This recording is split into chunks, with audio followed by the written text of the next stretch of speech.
All right, everyone. John. All right, everyone. Good evening or good afternoon or good morning, wherever you are, because we have people joining from all over the world. This is Dr. Shiva Adure.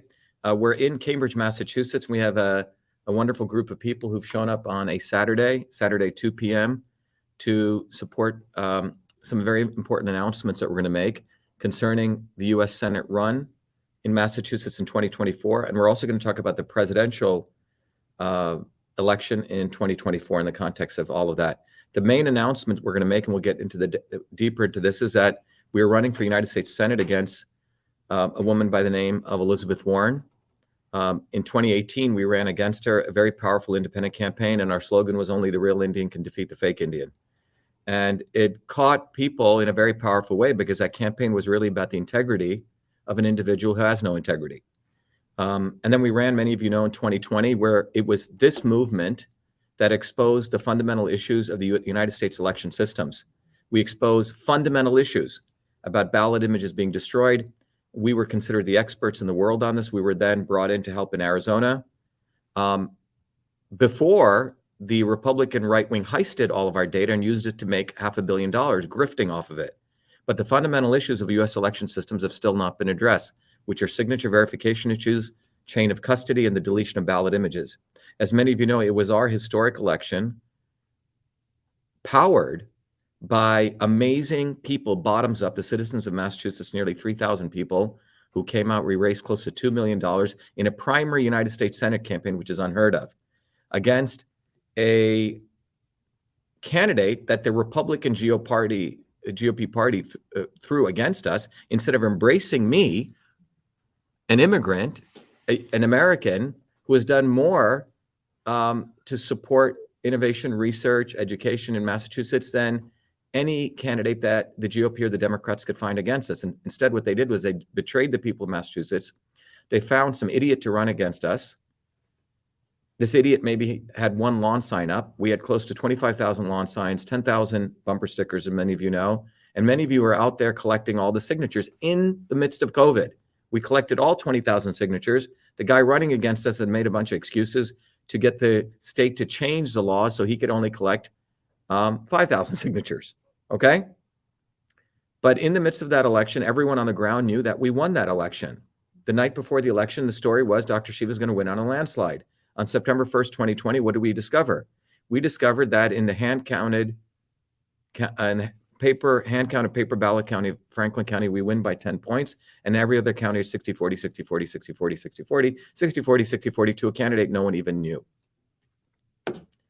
That led this movement to not stop. We moved to a write-in campaign, and that is when we discovered that the government of Massachusetts had illegally destroyed ballot images, which is a violation of federal law 52 U.S.C. 20701. I didn't see any Republican helping us in that. It was this movement that moved forward. And that led to us discovering that when I exposed that on Twitter, I was a U.S. candidate thrown off Twitter in the middle of the election. That led to another discovery, that the government of the United States has a backdoor portal into Twitter and every social media company, which I represented myself in court. We won the TRO, which Tucker Carlson did not cover, which Glenn Greenwald did not cover. At a time when they had given their megaphone, we would have really made a difference. And what that shows is the grifter right-wing establishment doesn't give a damn about making a difference. They're actually our enemies. So Tucker Carlson, excuse my language, and the establishment media on the right and the left do not care about the American working people. Now, you probably won't hear a U.S. Senate candidate cursing, but I believe cursing is right to be used at the appropriate time, the right message at the right time for the right people, okay? And what has occurred is in the United States that the working people in this country are being taken advantage of by Republicans and Democrats, and the grifter right wing on the Republican side, as well as the so-called left wing on the Democrat side. One wing of the establishment claims they stand for working people. The other wing claims they stand for freedom. But neither wing ever in action has ever done the right thing at the right time. What they do is wait after things become an in vogue issue, then they talk about it after all the damage has been done. No different than a firefighter coming to a situation of that after the house has been burned down. That's what these people do. And then they want you to applaud them. Oh, isn't he doing something great for us now? We live in an important time in human history where people have to recognize that they have to raise their own consciousness. They have to have self-respect and dignity, and they have to choose leaders who come from one of their own. And that's what this election is about. That's what our US Senate campaign run is about. And you can imagine what our election has already done. It was, again, this election which has exposed the election system's issues. It was this election campaign that exposed the government backdoor portals into every social media company. 2 years later, the Republicans talk about it.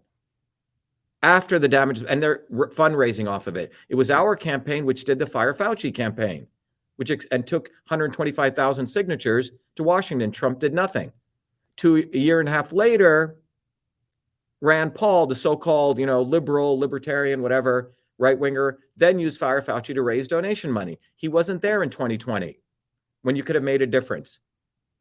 It was this campaign on January 6, 2020, which stopped the vaccine. We went all the way down to New Jersey where the vaccine mandate bill was going to be passed. So we go everywhere because we're all brethren, whether it's New Jersey, everywhere. And we stopped in a massive demonstration. We scared the shit out of the New Jersey legislature, and we stopped the vaccine mandate bill in New Jersey. That was in January 6th and 13th of 2020. We took down the sound system, not Robert Kennedy. Johnny come lately came later, plagiarized our stuff, and then wrote a book on Fauci, waited until 2021. Delayed truth is deadly. These people wait, and they wait, and they wait. And they have sold out people over and over and over again. I will shortly talk about Ohio, what's going on. What is going on in Ohio is a testament to the fact that the Republicans and Democrats colluded against the American working people. You will see that when I share with you the facts. No one should vote for any member of any of these parties anymore. Not one person who cares about America should vote for any of these parties. Nor should we vote for people like Tulsi Gabbard, who's part of the Council of Foreign Relations, who is in vogue trying to say, oh, I'm now against the Democrats, and she's on Fox News all day long. Because what the establishment does is they have an inventory of scumbags that they perpetuate to ensure that the American people don't build a bottoms-up movement in their own local neighborhoods. They want people to outsource their future, be it to Trump, be it to Bernie Sanders, be it to AOC, be it to Tulsi Gabbard, because they have an inventory of people that they choose top down. I'll repeat that again. These people are manufactured Manchurian candidates top down. And they are created, and they say the right things, never at the right time. They say the right things when it's in vogue, so you think they're going to do something for you. And it's no different than a sports team, watching entertainment. And none of these people have ever fought for the working people. The last time there was truly any real great movement for working people was in the late 1800s and 1900s, and it was led by the American workers in this country. And those movements have been completely banished off all of the history books in this country. It was during the great upheaval of the great 1800s, and it was in 1886, on May 1st, when 4 American workers were hanged in the United States for fighting for the 8-hour workday, fighting to ensure there was more infrastructure in Haymarket, Chicago. 7 American workers were shot by the National Guard fighting for basic rights of the American working people. And all of that has been removed in American history.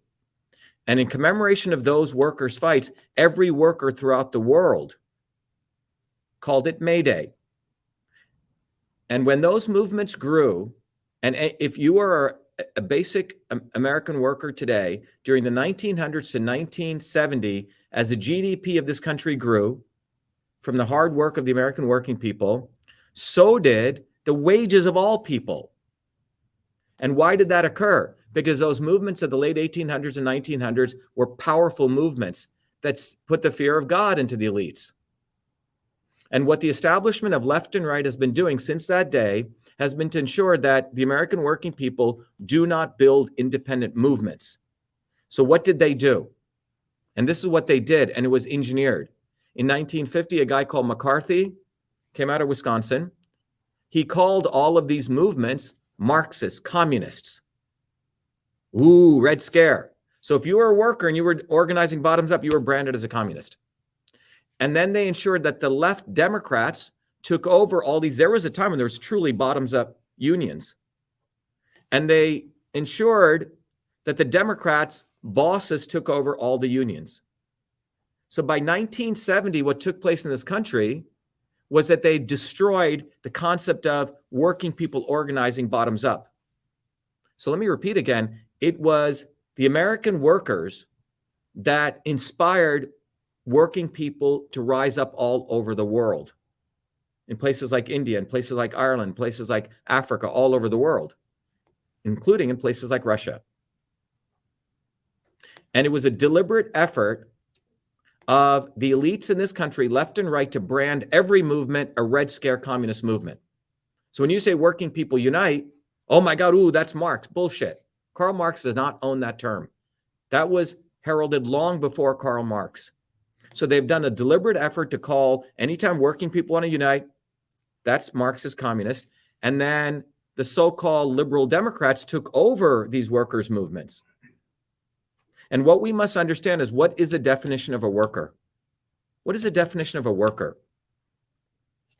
In the terminology that was developing in the 1800s, as we were moving from the agrarian revolution movement to the industrial revolution, many theorists, economic theorists, were writing about this. Adam Smith, Karl Marx, and you can go to the rest of them. And very few people have read the works of these people, but I've actually read their works. And what you find is that there is a definition of the worker called a proletarian. And the proletarian was somebody who actually did work and produced value. Could be an entrepreneur, could be an artist. They actually made stuff. There was another term that people forgot called the lumpen proletarian.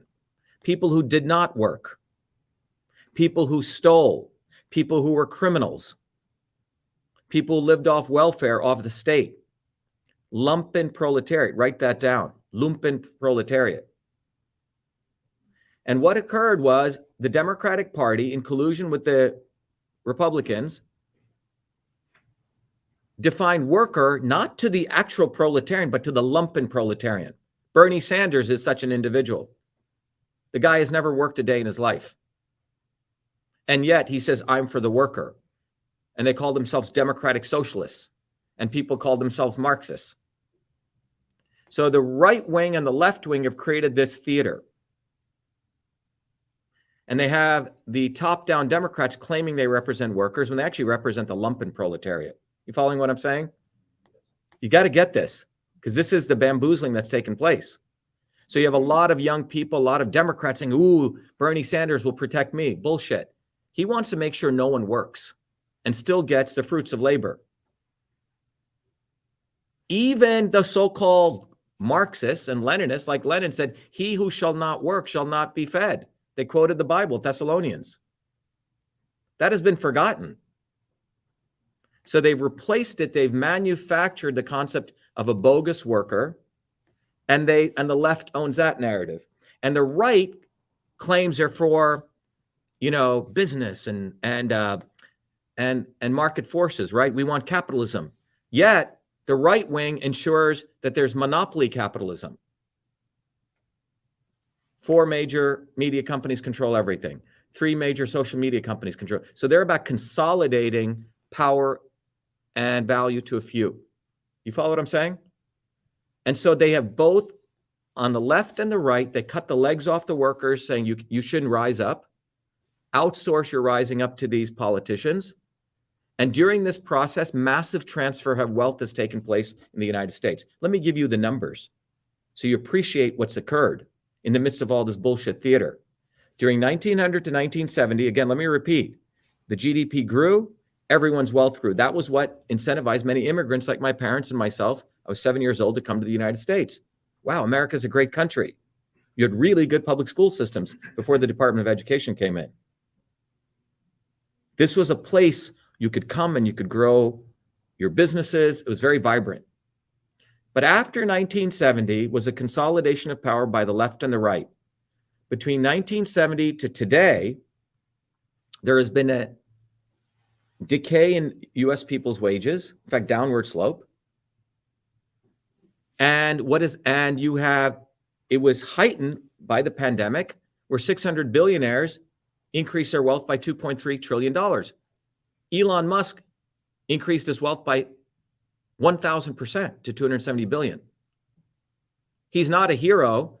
Where Elon Musk begins and when government ends, nobody knows. Yeah. They create fake heroes. But during the period from 1970 to today, $47 trillion in American workers' wages went upward. Yeah, they had socialism for the elites. They did. And the American working people have been bamboozled. The average 70% of working people in this country don't even have $400 in savings in their bank accounts. Obama printed $8.1 trillion in 2 terms. Trump printed $6.9 trillion in 1 term. And then in the middle of this, they have the right-wing grifters and the left-wing elites who manipulate people, and it's the biggest psyop that's taken place.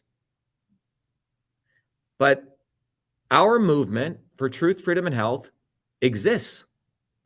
And anyone out there who's touched our movement and gone through it better help grow this movement, because our campaign is about escalating the movement for truth, freedom, and health. We already did massive service to the world in this country, many of you know.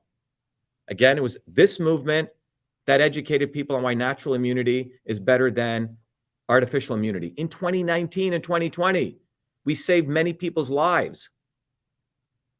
Now it's in vogue to talk about that. Well, you were too little, too late.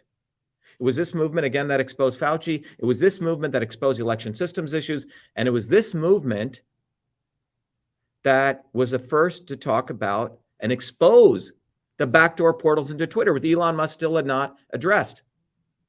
He is the next bamboozling. And these people are part of the intelligence swarm in this country. And the way they have manipulated people throughout the world is through a 3-step process. First, they conceal information when the truth comes out, particularly when an independent movement like us puts it out. Step 1. And when they let that run the course, and then they do what is called a release of half-truth, a little piece of the big picture. And that's called damage control. And you think, ooh, Tucker Carlson just shared the backdoor portal. Well, we sent him an email in October 15th of 2020 and October 30th. Did nothing. Same with Glenn Greenwald on the left, right, whatever you want to call him, and the ACLU. But on October 28th, 2022, then they hyped up the Intercept story about the backdoor portal, which we had discovered as a plagiarism of our lawsuit. But they didn't tell the whole thing. They didn't tell that the American oligarchs, like Pierre Omidyar, like the Murdochs, and the Zuckerbergs had funded the domestic censorship infrastructure in this country. The Intercept is owned by Pierre Omidyar. Pierre Omidyar is the one who bought PayPal from Elon Musk. Then they make this fool Musk as some great American hero. SpaceX is fully funded by the American taxpayer dollars, $5.7 billion. When you're on your phone, on your ship or your air, you're into Starlink satellites. You're in Elon Musk's world and the government's world. Tesla would not, you could put Elon Musk and AOC and Greta Thunberg on the same stage. They all believe this carbon nonsense. Tesla would not have made any money in profitability were it not for the nearly $1.5 billion in carbon credits that they got. And when you become profitable, then his valuation went to $600 billion.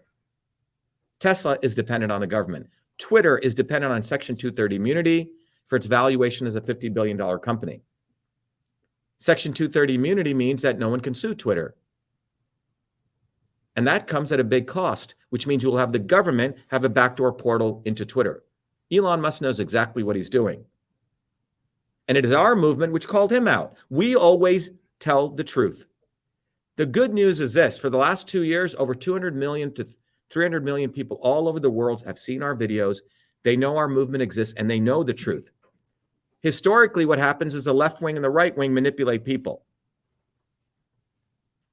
But not so this time, because an independent movement exists. And we have learned from the history of the 1800s and 1900s, and we're building our movement. We're running for United States Senate Because we know the only way an outsider can win in their elections, the only way, even if there's a shot, is to build a movement. And we win anyway, because we built the movement and we raised people's consciousness. We've already raised people's consciousness. Two people here ask, what about the elections, right? Can you still win? But you wouldn't have known how corrupt the elections were it not for our running. We've already enlightened you. We've already won. But we're going to enlighten billions more people, millions more people, hundreds of millions more people. So I'm here to announce that we're definitely running for United States Senate. And we've also are organizing our exploratory committee to run for United States president. Now, some people say, you can't run. You weren't native born. How can you run? Let's talk about that. Everything always changes. People always say you can't do certain things. Where, as many of you know, I'm an innovator. Our campaign has always been innovative. People said you couldn't invent email when I was a 14-year-old kid. We've done the impossible. People said you could never stop animal testing to ensure real science. We've done that with Cytosolve. My entire life has always been doing the impossible. My parents, low caste Indians, should never be here. 1 in a trillion to the power of a trillion. Well, we're here. Why shouldn't an immigrant be able to run for United States Senate? Let's talk about that. Ted Cruz ran. Was he born here? No. Romney's father wasn't born here. There have been enough examples, but that's not really the issue. The real issue is those laws were put in place to ensure that people representing you would not become foreign agents at a time when people were concerned that the British were going to take over or something. Well, I would argue that most of these people in Congress are foreign agents and they're born here. I would argue that an immigrant like myself is far more patriotic than many of these people who are born here. And perhaps it's time to change those rules. We don't think it's a big issue. But what's more important is people who love this country and have all the credentials. I don't think there was no America before George Washington. So was he born here? Where was he born? He was born in the British Empire. So the issue is, what is the quality of people we want in office? Are we going to outsource our future to people like Donald Trump and AOC and all these people who betrayed us? Or are we going to start recognizing one of our own? That's the question to everyone. What is the kind of leadership we want? And where should our leaders come from? And do we start valuing ourselves? And what does it mean to be a human being? What does it mean to have dignity? What does it mean to have self-respect? Why was America created? What was the significance of this country? The significance was that, remember, 4% of the world only has the First Amendment. 4%. Britain doesn't have the First Amendment. India doesn't have the First Amendment. China surely doesn't have it. Only 4% of humanity has the First Amendment. And how are we treating the First Amendment? Are the American people leveraging it? No, they're watching Kardashians. They're outsourcing to Donald Trump, who talked a big game. But what did he do? And don't give him excuses, because I gave money to Trump. I've sat with him for 2 to 3 hours. And every time they have people to bamboozle you. Trump kept Fauci, talked a big game. Trump pushed vaccines through. Trump's followers went to prison. Jared Kushner's fathers came out of prison, who was hiring prostitutes to manipulate his brother-in-law. Look at the actions of people in your own lives. And we all have to put a big mirror to ourselves, not what they say. And don't give them excuses. I've done that in my personal life, and I refuse to do it anymore. The heart of our own oppression comes from our own compromises that we do, because everyday good working people who work hard, it's hard for them to believe they're people who say one thing and do another. Think about your own personal relationships, if you've had your own heartache, and translate that to a larger level.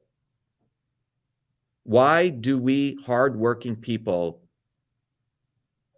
not have enough vigilance to know that these people who say something and do something, why do we excuse them? And just take that central principle and start applying it to your own personal lives, political lives. And if you can have the wisdom and the vigilance and the self-respect to recognize the importance of this principle of valuing work, valuing those people whose words match their deeds, change will occur like that. But it doesn't occur like that because we keep thinking that someone else is going to take care of you. You have to have dignity for yourselves. And this is a human journey. It's not something that is just some ethereal concept. It is a deeply human journey. And when the founders of the United States created this country and they gave the First Amendment, it was for you to reconnect with your creator, that you meant something. You could say something against your government. You could say something against senators, the elite, and you would not be oppressed. This is quite profound. Think about what this means. No other country ever had this. In Britain, you still can't do it. Only the United States, it was something ungodly from another world. A profoundly spiritual thing that took place, which means you could connect with whoever you thought your creator was. You could pursue your dreams. This is revolutionary. And ever since that day in 1776, those people in power throughout the world have been trying to take away that First Amendment.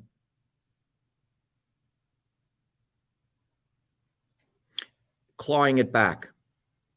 And with the consolidation of social media, with the consolidation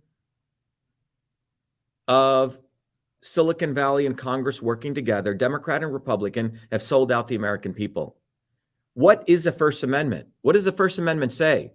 Congress. There are 3 institutions in the United States, okay? There are 3 institutions in the United States. What are those 3 institutions? The judicial, the legislative, and then what? The executive. Under the executive is a president, right? Under the judicial are the judges, etc. And under the legislative is Congress. The First Amendment says, among many things, Congress shall pass no laws to abridge the freedom of speech. Does it not? Right? Congress isn't supposed to do that. So what did Congress do? In 2018, an organization was created by Congress, Republicans and Democrats, called the Cybersecurity Infrastructure Security Agency, CISA. Who signed CISA into law?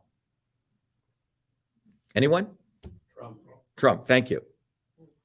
So, look at the facts as they are. He's such a nice person. Yeah, he drinks and he beats me once in a while, but he's such a nice person. I should still hang out with him. Look at what he does to you every day. Personal life? Oh, he's such a nice person. He signed CISA into law. Oh, maybe he didn't know. Maybe he didn't know. He had bad advisors. Oh, maybe he didn't know when he beats me that he drinks all day. I should excuse that. Doesn't matter. He signed it into law. And what did CISA do? And our movement discovered that. Not Stephen Miller, not Tucker Carlson. These guys concealed it when we discovered it in 2020. And everyone should be quite angry about that. What did we discover? That CISA put together an entire infrastructure, which is in our diagram. People can go see it, winbackfreedom.com. And that diagram shows that it started in Massachusetts by Galvin and Michelle Tassinari, and at Harvard Belfer School. They wrote the documents called playbooks, detailed guides on how they would blacklist Americans who spoke up against government, how they would track them, follow them, etc. And it was found out in the Long Fuse report, I was one of 6 people tracked as a quote unquote influence operator. On the same level as Trump, they ranked me. Go read it. I would do a tweet and I would do long form videos. Although I only had 200, 300,000 followers, I would do a tweet and I would get 30,000 retweets. Other people have 3 million followers. They do a tweet. They're lucky if they get 2 retweets. People were engaged with us. They knew that I spoke the truth, that I would never sell them out. And that they did not like. And we showed that CISA had created this entire domestic censorship infrastructure. It was our campaign that exposed that. And it was done by Republicans and Democrats. Congress is not supposed to pass any laws that will abridge the First Amendment. So what did they do? What did these criminals do? Well, they set up something called Section 230 immunity, which basically said these social media companies, if they made $1 billion in revenue, would get 10x multiple on their valuation because they were deemed platforms. You see, Wall Street categorizes businesses. If you're a social media platform, if you make $1 in revenue, you get 10 times in valuation. So if a social media company makes $1 billion in revenue, how much are they worth? 10 billion. If they make $5 billion in revenue, how much are they worth? 50. Okay. Now, a New York Times is a publisher. They put it into a category. If they make $1 billion in revenue, they get 2 times valuation. So if a New York Times makes $5 billion in revenue, how much are they worth? 10 billion. Okay. If a Twitter makes $5 billion in revenue, how much are they worth? 50 billion. 50 billion. Okay. That is because you can sue the New York Times if they publish an article against you. It's called defamation, a false article. But if someone posts a posting against you, that's defamatory. You cannot sue a social media company. And that is Section 230 immunity, right? You can't be sued. That's great. Your valuation goes up. In order to get that valuation, who profits from such valuations? The Silicon Valley investors who invest in Google, Facebook, Yelp, and all these companies. Well, where do they live? Well, they live on Sand Hill Road, many of them, in California. Elon Musk only owns 9% of Twitter. Who are the other 91% of the people? So they need to keep that high valuation. They cannot lose Section 230 immunity. So once in a while, Congress does theater like scumbags like Ted Cruz. Oh my God, I'm for the First Amendment, calls these people in. I'm going to take it away from you. Well, I'm sure he gets some donations from Silicon Valley guys, and boom, it's gone. So Silicon Valley and Congress play theater. Silicon Valley funds Congress. Congress makes sure these social media companies get Section 230 immunity. And in return for that, the government of the United States makes sure social media companies have a backdoor portal so they can spy on you and me and censor you. And that's what they did to me, a United States Senate candidate in Massachusetts. This is about money. They do not want one of your own, someone like me, being your leader. They want one of their own, top down. They do not want one of your own. And that is why they attempted to make our movement invisible, but they lost because every day we used to go in any means necessary. We went door to door. We put up signs, right? I was traveling in Mexico.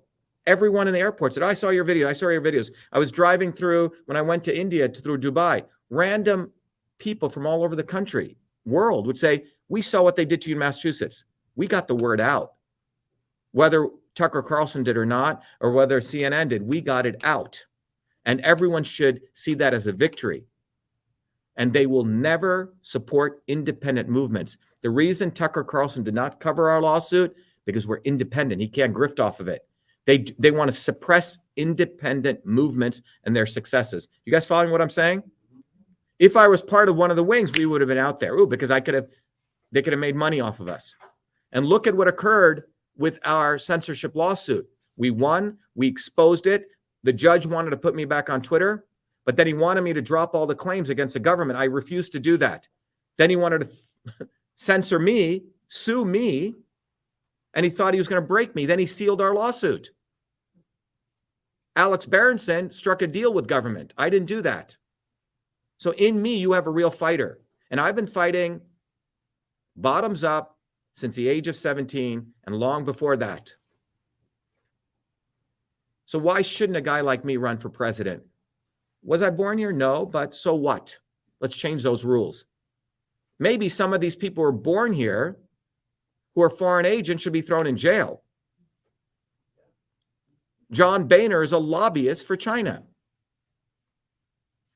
He was head of the House of Representatives. Let's go through all these guys. Jared Kushner got a $2 billion loan from Saudis. So he should be able to run for president, but I shouldn't, who's loyal to the working people? I don't think that's fair. Do you? No. We do the impossible. And the impossible is what always takes place out of Massachusetts. Right? Next town over is where the Revolutionary War began. So we are building an independent movement, definitely running for US Senate. And I'm here to announce that the first time we're going to start our exploratory committee to run for United States president. Bring it on. I shouldn't be running. Let's talk about that. You weren't born here. Let's talk about it. Let's talk about all the founders who created the Constitution who weren't born here. Where were they born? They were born in the British Empire. We're going to do something quite unique, which is we're going to inspire people to have self-respect for themselves. That's what our movement's about. It's about the individual having connection to their creator, valuing themselves, respecting themselves, and stop outsourcing your future to these scumbags, Republicans and Democrats. They will never get their hands dirty. You've seen me on the ground marching against Moderna. You've seen me on the ground getting my hands dirty. Will you see Donald Trump out there handing out flyers? No. I don't think so, door to door. Would you see him out there taking a mic and taking a hit to the face when one of Elizabeth Warren's people come and punches you? No. They have everything engineered, all tanning done, all their hair done perfectly. It's all bloody engineered. We are real. There's nothing engineered here. This speech is not engineered. This is off the cuff. And let's talk about something that's going on right now. Okay? Right now, that will expose to everyone in the world. In Massachusetts, we have people from all over the world. In America, how scumbags the Republicans and Democrats are, what they have done to the people of Ohio. Let's talk about what's going on in Ohio. I have a little presentation put together. I'm going to share it to everyone. Let's talk about this. As many of you know, I love educating people. I'm a scientist. I'm an inventor. I actually work every day. I actually do science, solve equations, clean my own house. I do.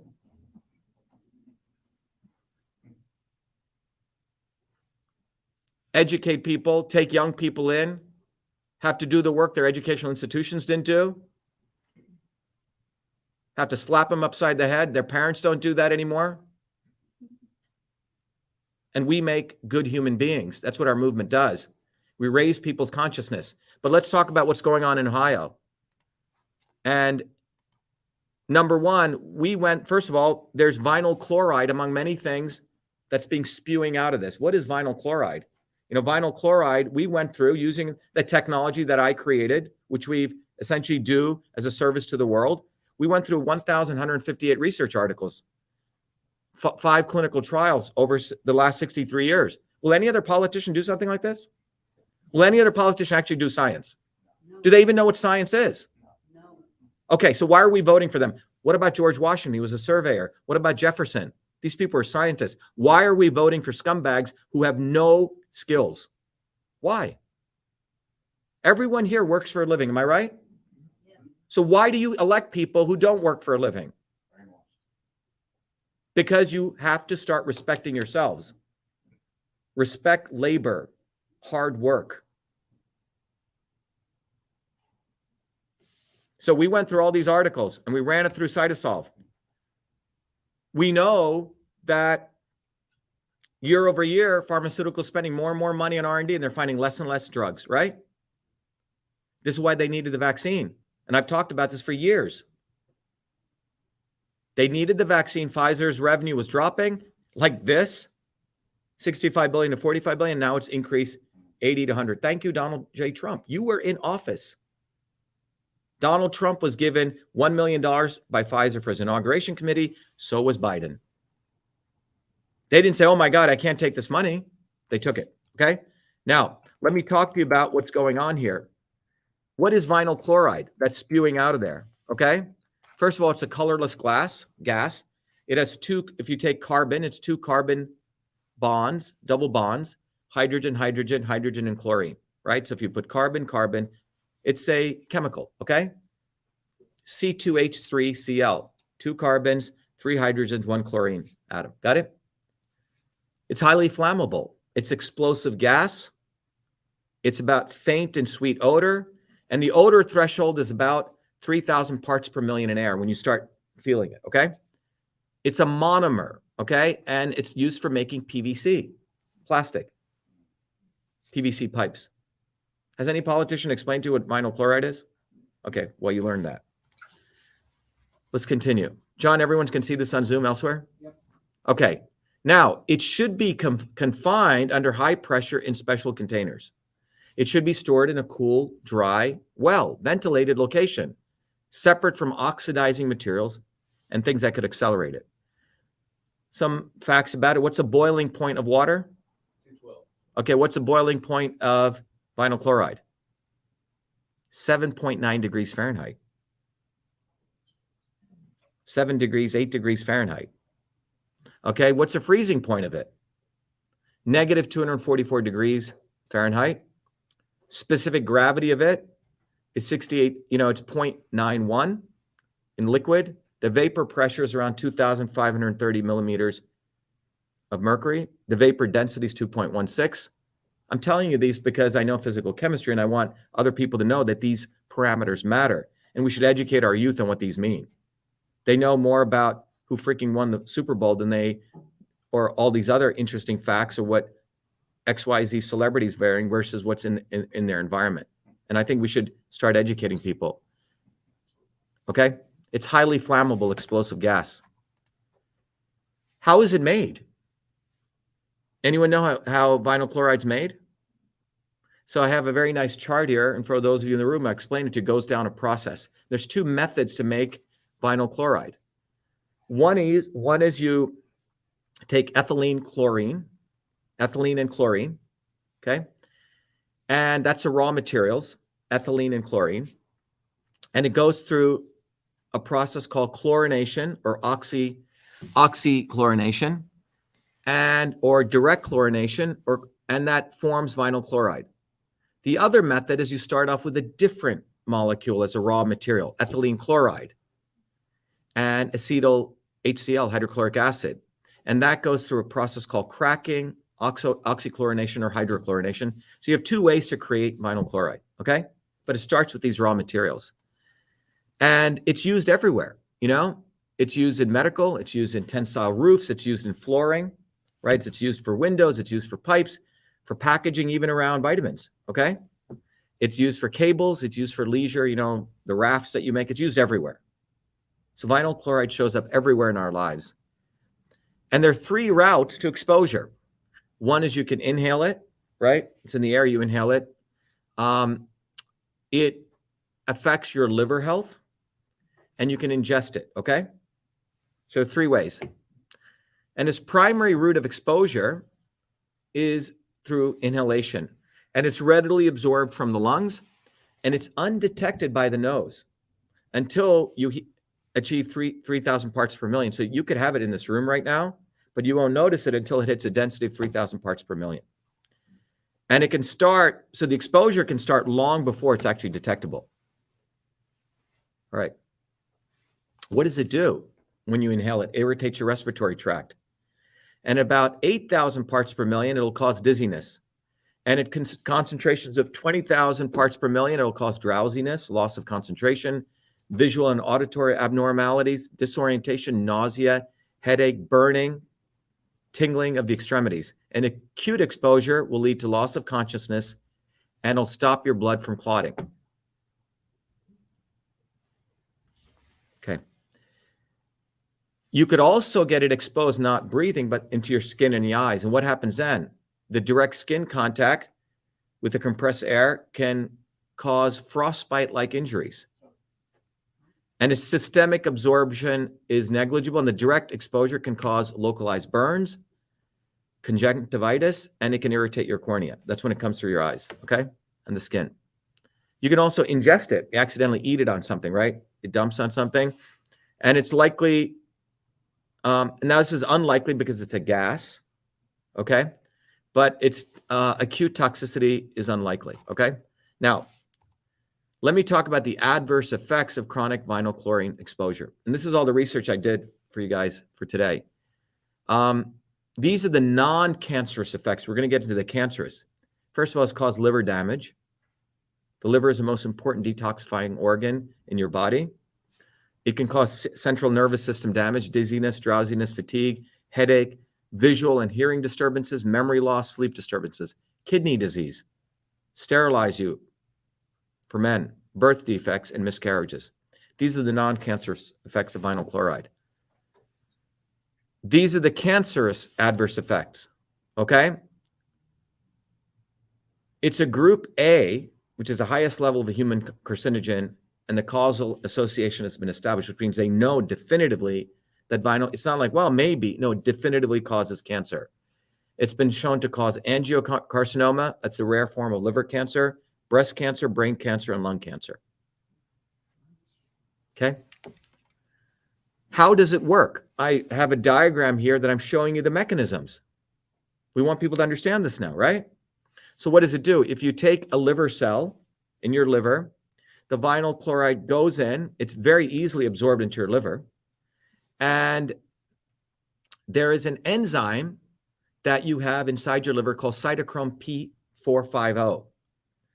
And that enzyme gets metabolized, and that metabolizes the vinyl chloride, okay, to what's called chlorine ethylene oxide. This is all occurring in your body, right? Vinyl chloride comes in, you have an enzyme, it metabolizes that to a new form called chlorine ethylene oxide, CEO, or chlorine acetaldehyde, which is CAA. So vinyl chloride goes into your liver, and your body transforms that into two substances, CEO, chlorine ethylene oxide, and chlorine acetaldehyde,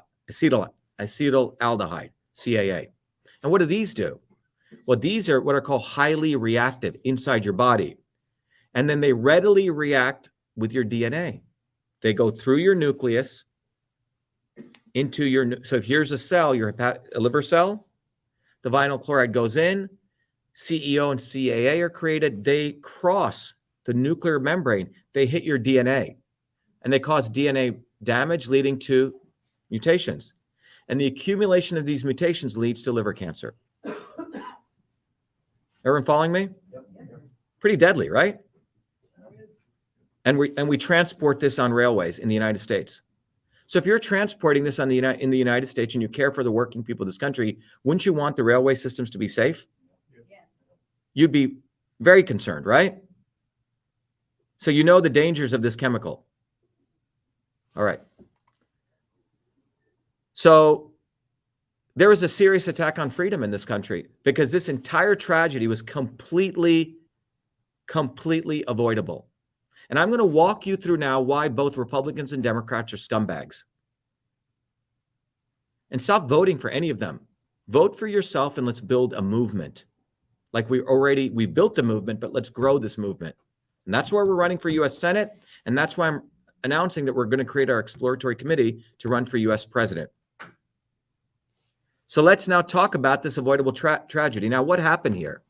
Some of you may have read it, but let me summarize this. First of all, the tragedy occurred in Ohio. For those of you listening from all over the world, it's an embarrassment to the United States. The derailment took place in a place called Palestine, Ohio. Now, the train was carrying hazardous chemicals, including vinyl chloride, and it derailed on when? February 3rd, 2023, 232023. Okay, 2323, if you want to do some numerology. And there was a controlled release of vinyl chloride to avoid explosion. So they decided we don't want it to explode. So a decision was made to release it. That was a decision that was made. And now, one of the things to understand is that the region that this occurred, the area that it occurred, there's East Palestine's here, the area, there's a pretty significant region where death was possible and another region where injury was possible outside of that. Now, 50 train cars derailed on February 3rd, and animals were found instantaneously on the dead crash site. Not only where vinyl chloride leaked, which can cause cancer, but benzene was leaked, which is linked to unconsciousness and convulsions. Ethylene glycol and monobutyl ether. By the way, anyone who studies organic chemistry will know these, which causes metallic taste and vomiting. Ethyl acrylate was released, associated with scratchy throat and difficulty breathing. And isobutylene was released, which leads to fatigue and cause coma in high doses. Now, don't you think a politician should be doing this? Yes. Has anyone got on national TV and done this? Why? Why do we keep electing these scumbags? They don't give a damn about the working people in this country. So please let go of your Republican committees. Let go of your Democrat committees. They're all just suckering in working people and wasting your time. Let's go build this independent movement door to door. Go to reach your neighbors. Get out of all these political organizations. The movement, our campaign, Senate, and our exploratory committee for president is going to basically get people to get off their butts.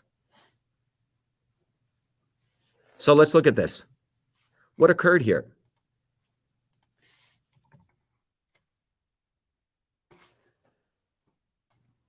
I think I did something here. 1 second. I can do this.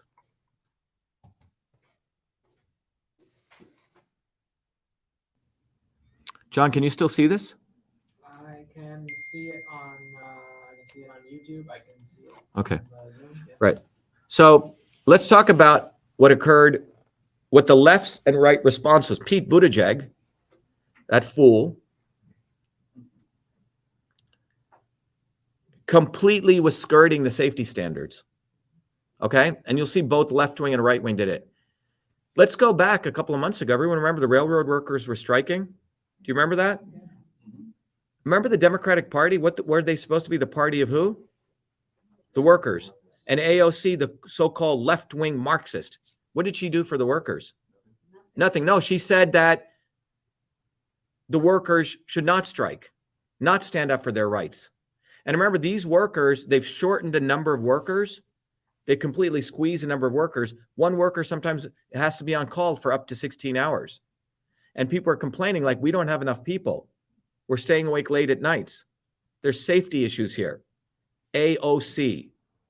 She told the workers to avoid the rail after telling the workers to stay strong. Bullshit.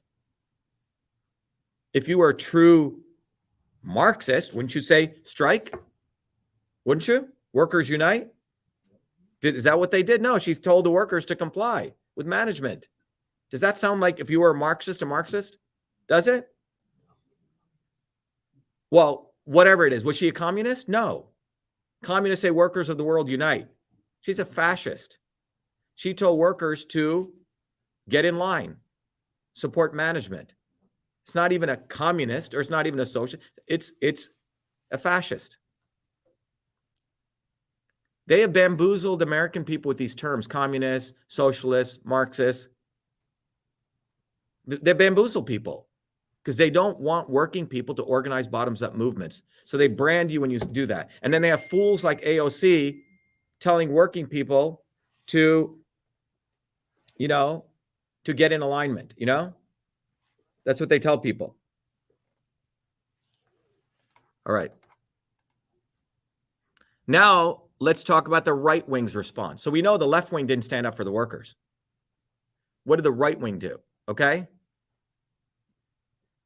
Well, the right wing knew that, these rail companies are very large private companies. You guys know that, right? Multi-billion-dollar companies. And the reports were coming out, even as early as 2015, the Obama administration enacted a rule that required these things called the ECP brakes, okay? And these brakes required that their advanced braking systems on trains should be enacted, should be implemented for things carrying. It was called a rule that was enacted in 2015 under the Obama administration, which said that trains carrying crude oil and certain hazardous materials should be put in. But guess what? The lobbyists got involved, and these very strict regulations got degraded, and they were limited in scope following those lobbying efforts. Well, who funds those lobbyists? The big rail companies. So it's not like Obama stood for this. He also sold out. And then under Trump, guess what happened? The ECP brake rules were completely scrapped. You see, one wing of the administration acts like they're going to help workers and does it underhandedly. The other wing just does it overtly, and they do this in everything. One wing wants to go kill people, war, and the other says, well, we're not for war, but let's bomb them like this, okay? Let's not bomb them this way, let's bomb them that way, right? One wing of the establishment in any issue is just smarter at screwing people. The Republicans are doing that right now with the elections issues and with the domestic censorship infrastructure. Mark my words, they are under the aegis of child safety. Elizabeth Warren and Lindsey Graham are working on legislations right now to legalize those backdoor portals. And they'll make you feel good when you sign those laws. So anyway, with this ECP, here's a quote. It says, these ECP brakes are very important for oil trains. Rail safety expert Stephen Dittmeyer said in 2018, when the regulations were rolled back, it makes a great deal of sense. All the brakes get applied immediately, and there would be fewer cars in the pileup. Okay? So the Trump administration scrapped this. Why? God knows how many people in the Trump family around them made money, or the lobbyists, for eliminating that. So wake the fuck up, everyone. Trump doesn't give a fuck about the American people. Neither do the Republicans. Watch the money. And don't get bamboozled by these left wing, right wing. Obama screwed people in a subtle way. Trump did it just more overtly. All right. Now, the company's lobbying group nonetheless pressed for the rule's repeal, telling regulators that it would, quote unquote, impose, this is what they said, impose tremendous costs without providing offsetting safety benefits. The argument won out with the Trump officials, and the Biden administration, so Trump did it, has not moved to reinstate the brake rule. It's not like the Democrats said, oh, we got to help people. And then what do you see? You see immediately, and this is how they play the game. You know, Pete Buttigieg says, oh, it's not our fault, it's Trump's fault. Okay, then they do the blame game. Obama did it, Trump did it more overtly, Biden doesn't do it. And so this came out in the Daily Mail. Transportation Secretary Pete Buttigieg says blames Trump administration for hampering rail safety as Republicans criticize his lack of responses to catastrophic Ohio train derail. You see what they do? And then you'll have all the Tucker Carlson, yes, they did this, da, da, da, da, da. Meanwhile, a Pfizer ad rolls there, okay? These guys are complete scumbags. Cha-ching, cha-ching, cha-ching, cha-ching. Give me donations, give me donations. I'm going to fight for you. But they do not want you having on a Saturday afternoon. They should be doing this. This is their duty. Why aren't they doing this?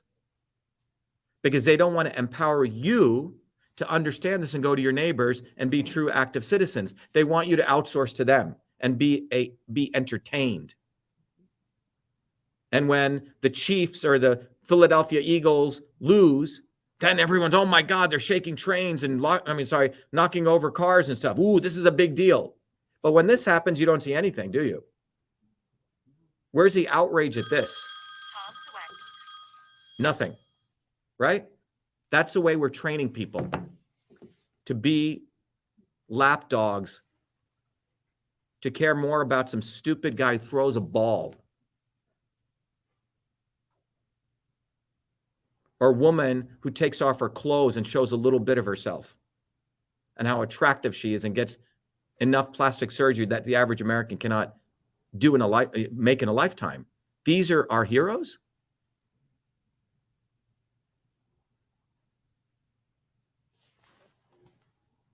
Vinyl chloride, here's a summary. It's a grade A carcinogen. It's widely used in plastic. It's been shown to cause cancer, liver cancer. The railway derailment led to massive exposure of this.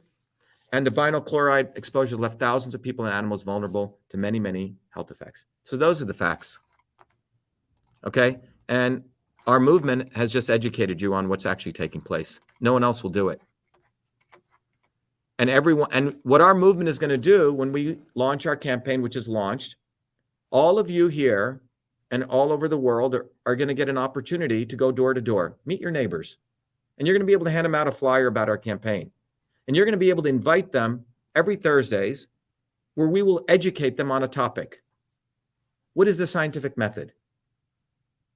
So they can discern what is evidence and what isn't. So they'll fundamentally see, well, the entire climate change nonsense is nonsense. And they'll be able to educate their people. We're going to do a talk on how to understand their body as a system. Health. We're going to talk about how you become an active citizen. How do you build a bottoms-up movement? Freedom. We're going to teach people how their kids can become innovators.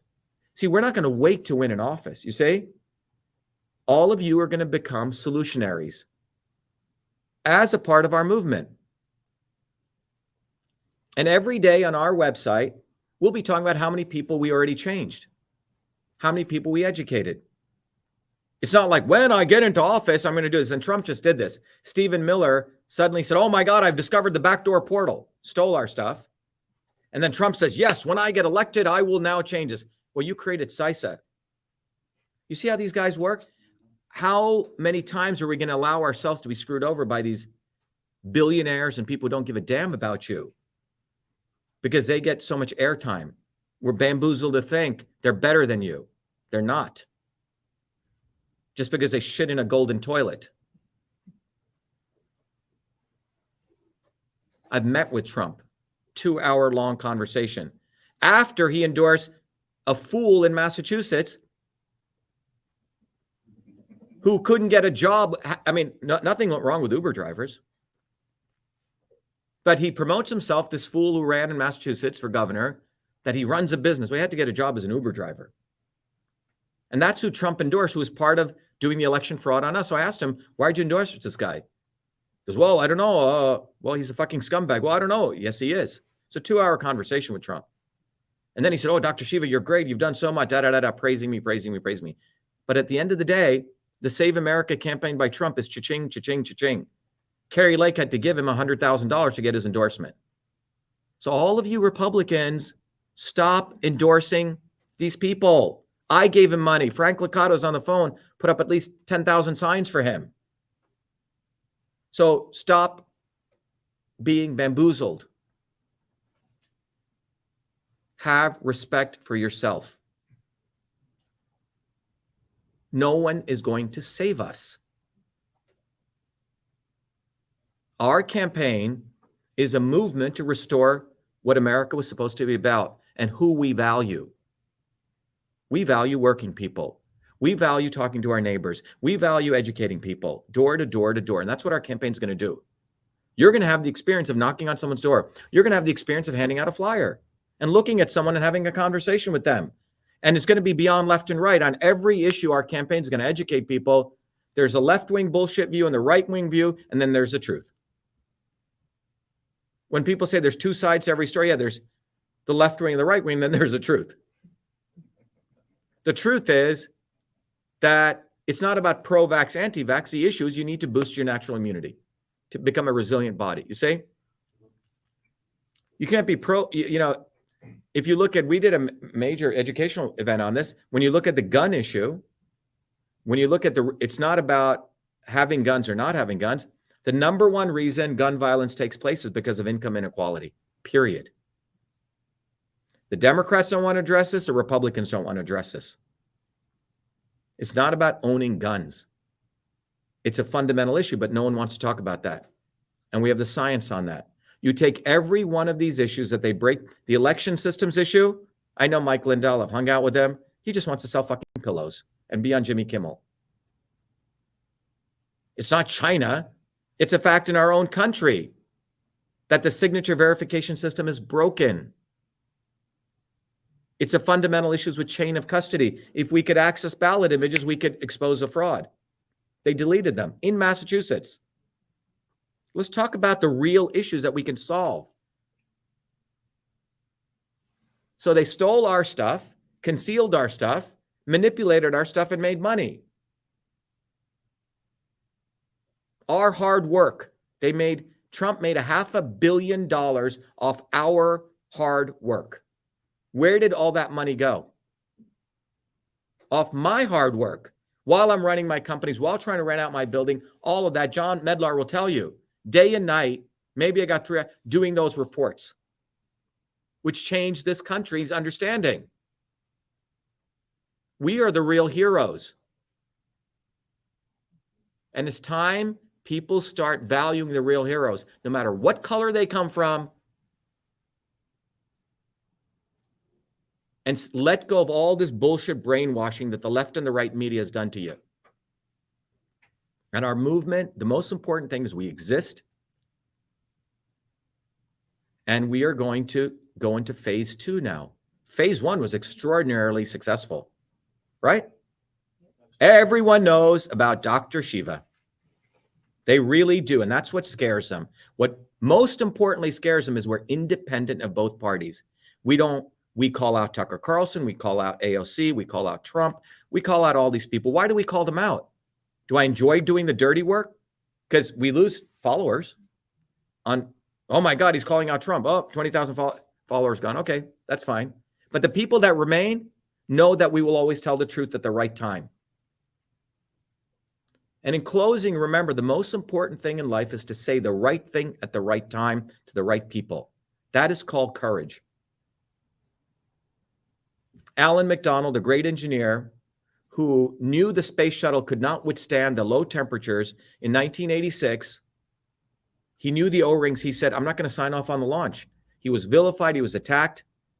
And when he died a couple of years ago, he said, the most important thing is to say the right thing at the right time. Tucker Carlson doesn't say the right thing at the right time. They're absolute part of the CIA intelligence network. Go look at his history. On October 30th, 2020, he says, let's go light on Hunter Biden. He suffered enough. That's what they do. They say, okay, look, because they're all part of the same DC swarm. They all hang out together. They all go to the same parties. Their children have the same equestrian coach. Seriously. They're not you or I.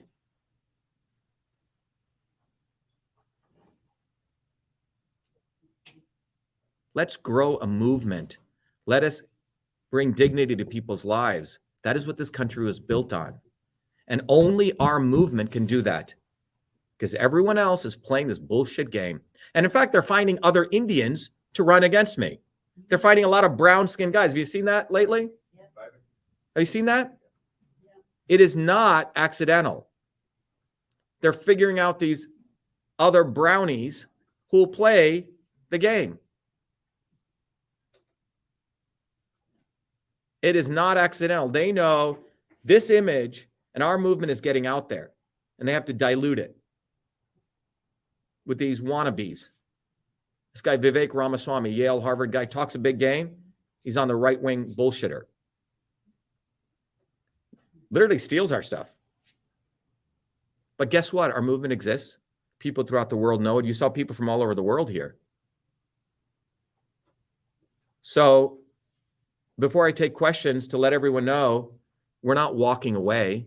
We're going to explosively escalate this movement for truth, freedom, and health. And our running for United States Senate is going to do that. And anyone in Massachusetts,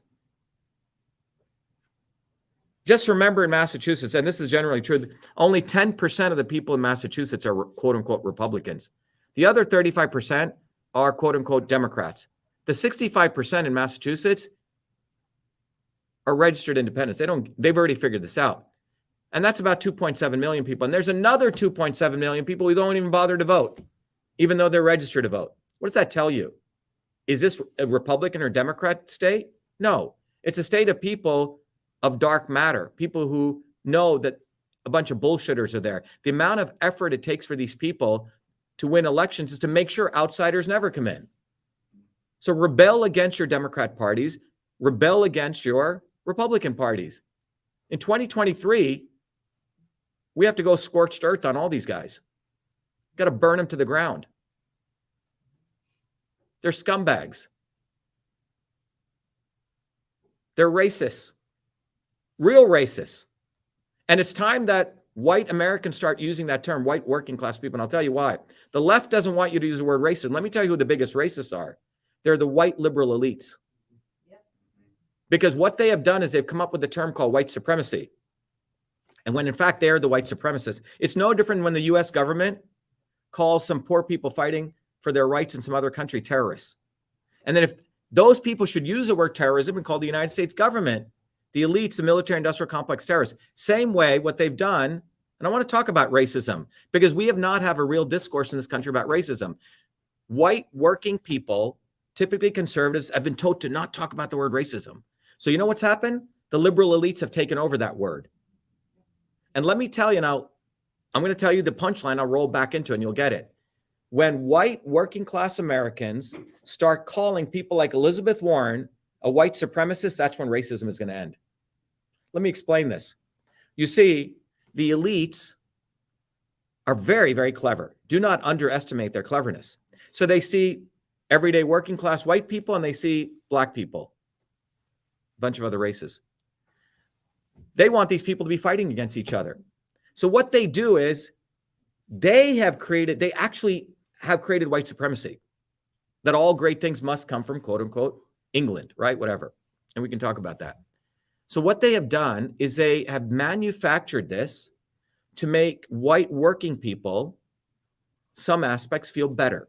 But fundamentally what they've done is, if you are actually a working person and you question certain things, you're called a white supremacist. I've been called a white supremacist especially if you stand for free speech. I've been called a Nazi and a white supremacist. And then they make you cower to use those terms. Ooh, I'm not going to go there. We should go there. It is time that we recognize there is white supremacy. And Elizabeth Warren creates it. Harvard creates it. They have created they are the white supremacists, no different than the military industrial complex being the terrorists. And this is a nuance of it. And someone in between this color can see that. Because I've been called a white supremacist. And I fought against racism, real racism. And the real racists are Elizabeth Warren. She uses race to advance herself, and she uses race to divide people. And then they have the Republicans, oh, there is no racism. And then one wing says there is racism. You see how they've got people? It's a very clever technique. Now, the solution may seem weird. Yeah, we should say, yeah, they're white supremacists. In fact, we are planning on doing a white supremacist march on Elizabeth Warren's house. What are the people in Cambridge going to do? We're against white supremacy. Where is it? It's Elizabeth Warren's house. It's at Harvard. But that is the truth. They create racism. That is racism. And you can't not use these words because it's already out there. You see, but that's the innovation in our campaign. They don't want you to go. We are going to go there and we're going to talk about it. So, bottom line, we're running for United States Senate, and we're going to create our exploratory committee for 2024 to run for president. And anyone who has a problem with me running for president, because on the native born, go look at all these other people who are native born who've actually run. But more importantly, that rule is a minor rule that needs to go away. It's old. It's like because those rules were created for people not to be foreign agents. And we have a lot of foreign agents, as I've mentioned, in the United States Congress who do not serve the American people anymore. They serve Google, they serve Facebook, they serve Twitter. So that's where we're at. So I believe we're going to have a great campaign. We have, by the way, in the last campaign, did you notice they didn't do any polling? They typically do visibility and favorability polling in the Republican primary. Why? Because I would say 90% of people in Massachusetts know Dr. Shiva. They don't want anyone to know that. So they actually have to conceal our campaign. It's not even attacking us. They have to make us invisible. And they can't do that anymore because people know who the real fighters are. It's us. And they know they can trust us. So go out there. If you're a Republican, tell all your Republican committee members to get the hell out of our way and that they're wasting their time. And if you're a Democrat, go do the same thing. You're wasting our time. They're stealing your money. Don't give them one penny. We don't even need money. By the way, we got money for our campaign from people like Crystal Ellis came from Michigan. Came from Nebraska to go on the ground. We had Anthony Zingale came from Florida. They see our campaign in Massachusetts as a movement for the world's working people. Do you guys understand the magnitude of what we're talking about? Every time I'll do some posting, people say, Dr. Shiva, you should run for president. Well, yeah, okay. We just announced we are opening our exploratory committee. Let's do it. Thank you, everyone. I'm going to take questions. John, if someone has a question, anyone here with a question, we'll start here. Yes. So Sam, say your name so we can announce it to people. I'm Sam. Yep. So I noticed that there's been discussions about race lately, and there's been an increasing population in getting rid of the terms black and white. Like some people are no longer identifying as black, and like I'm one of those people. So in regards to changing the racial identity in terms of like how to refer to ourselves, how do we get rid of the identity politics and leave those behind? Yeah, so Sam's got a great question, very, very wise question. He's saying some people are starting, I'm going to repeat it so people understand. Sam said some people are tired of the racism or the discussion of race, and they, if you're black, like you're saying, you don't want to be called black anymore. What do you call yourself then? Human. Okay, call yourself human. And they're tired of that. Now, the issue is, Sam, let's talk about this, okay? The divide and rule concept. Let's go to the politics and the profits of this. You always have to go to the heart of the issue here from the profitability standpoint. Why did racism come? And where did sexism come from? Who does it profit? To separate a man from, create the male-woman dynamics or the black and white dynamics? Who does it ultimately help? Yes, so let's talk about that. So if you go to a factory floor, okay, and there are black workers and white workers there, and you're the boss, okay? You surely do not want black and white people organizing against you. So you typically pay the white worker a little bit more and the black worker a little bit less. And they say, man, that guy's getting paid more than me. And you create it on the floor, people are fighting against each other. They do this with women and men. This goes back a long way.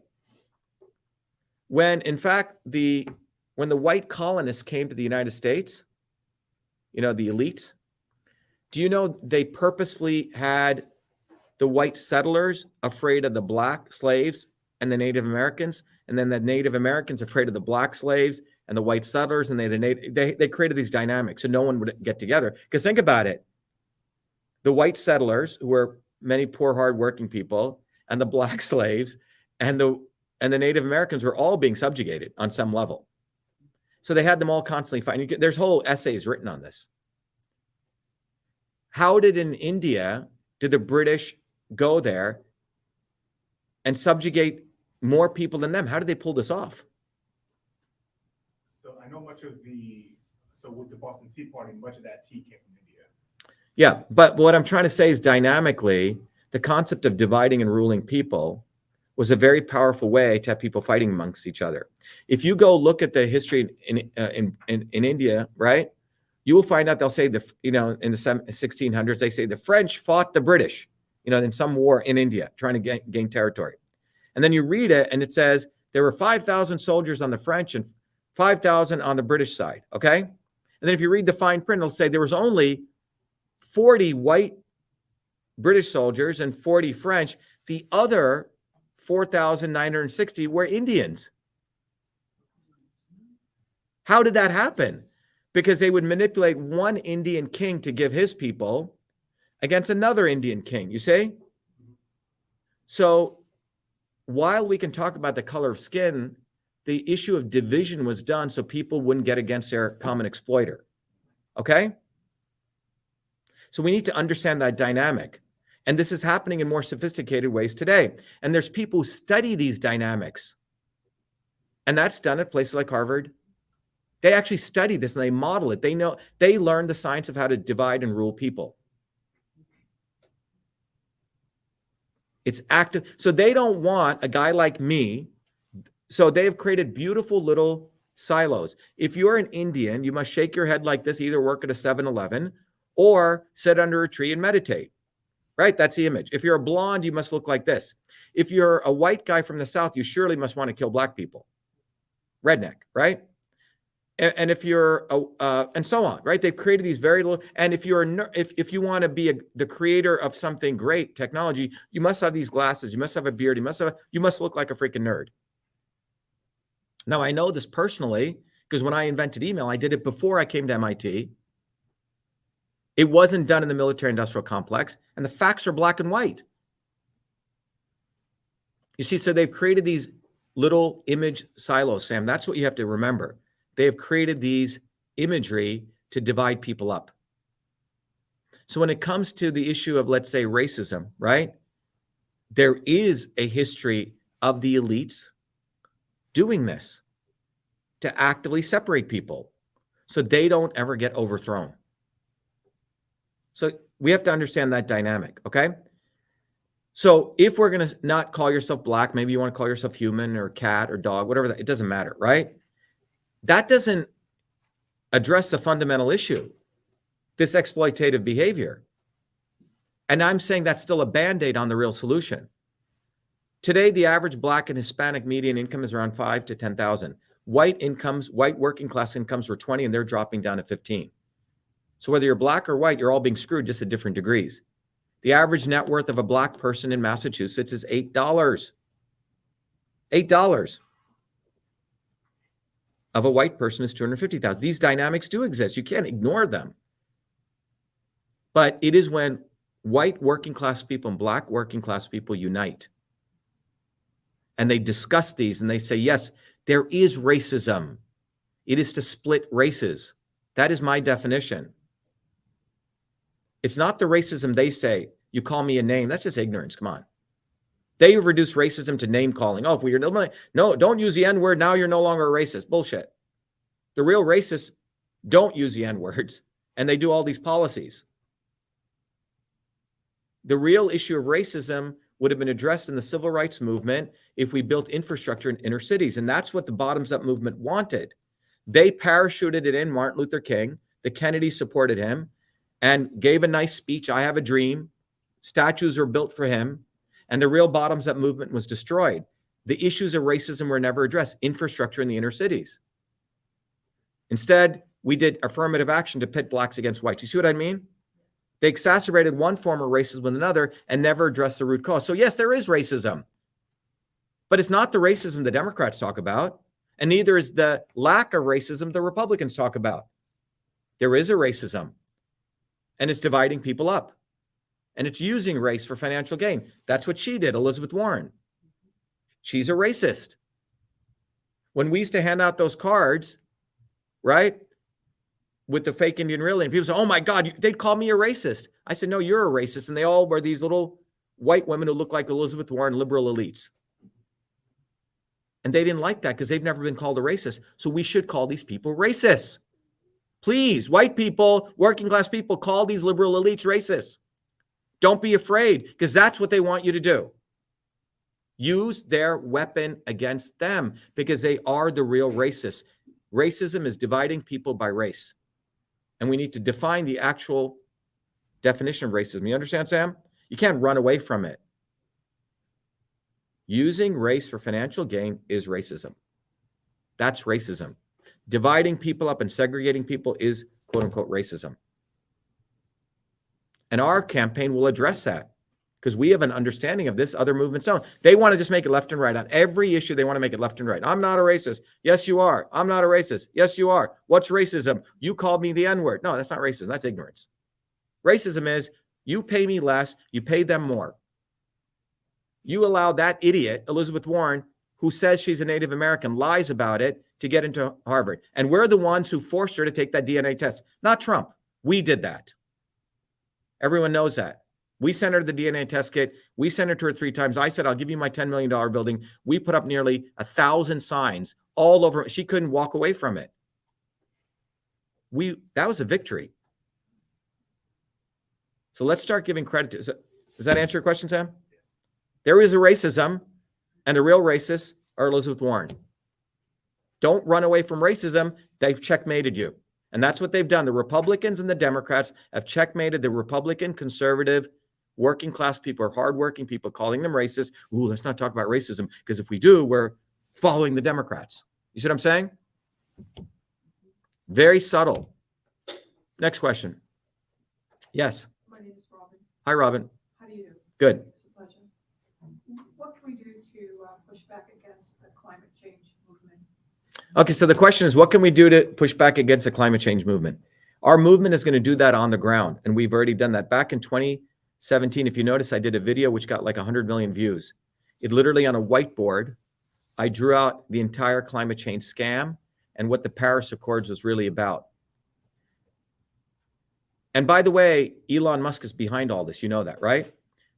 So the only way, Robin, is through education. And we need to begin by teaching people at the ground level what is evidence. What is the definition of evidence? Anyone know? No. Evidence is reproducible predictions. I'll repeat that again. Reproducible predictions. That is what the definition of evidence is. Hi, Mesa. Hey, Kristen. That's the definition of evidence. You got it? When you look at so as a scientist, as a real scientist, what do I spend most of my life on? You see something, a phenomenon in the world, and you spend most of your life trying to explain that phenomenon and trying to predict it, right? Because once you can predict a phenomenon, then you know you figured out the laws of the universe. If I have a little cannon here, Robin, and I shoot it over to you, little, let's say not a weapon, but a little tennis ball, because I understand the laws of gravity, I can predict exactly at what angle I shoot it and when it'll reach you. You know that, right? Because I understand the equations of motion. And I can predict that every time. That's evidence, okay? What's happened with the climate change nonsense is they do a couple of and you see Elon Musk, and I call him a scumbag because that's what he is. I think he's an actor. He gives a talk at the Paris Accords and he purposely confuses carbon with CO2. That would be no different than confusing hydrogen with water. And they have this diagram saying CO2 levels are going up and temperature is going up. Actually, when you look at it over the 600 million history of the planet, CO2 levels and temperature actually, they're inversely correlated. There have been times when CO2 levels have been really low and temperature's been high, and when CO2 levels have been high and temperature's been low. And we've educated people on it.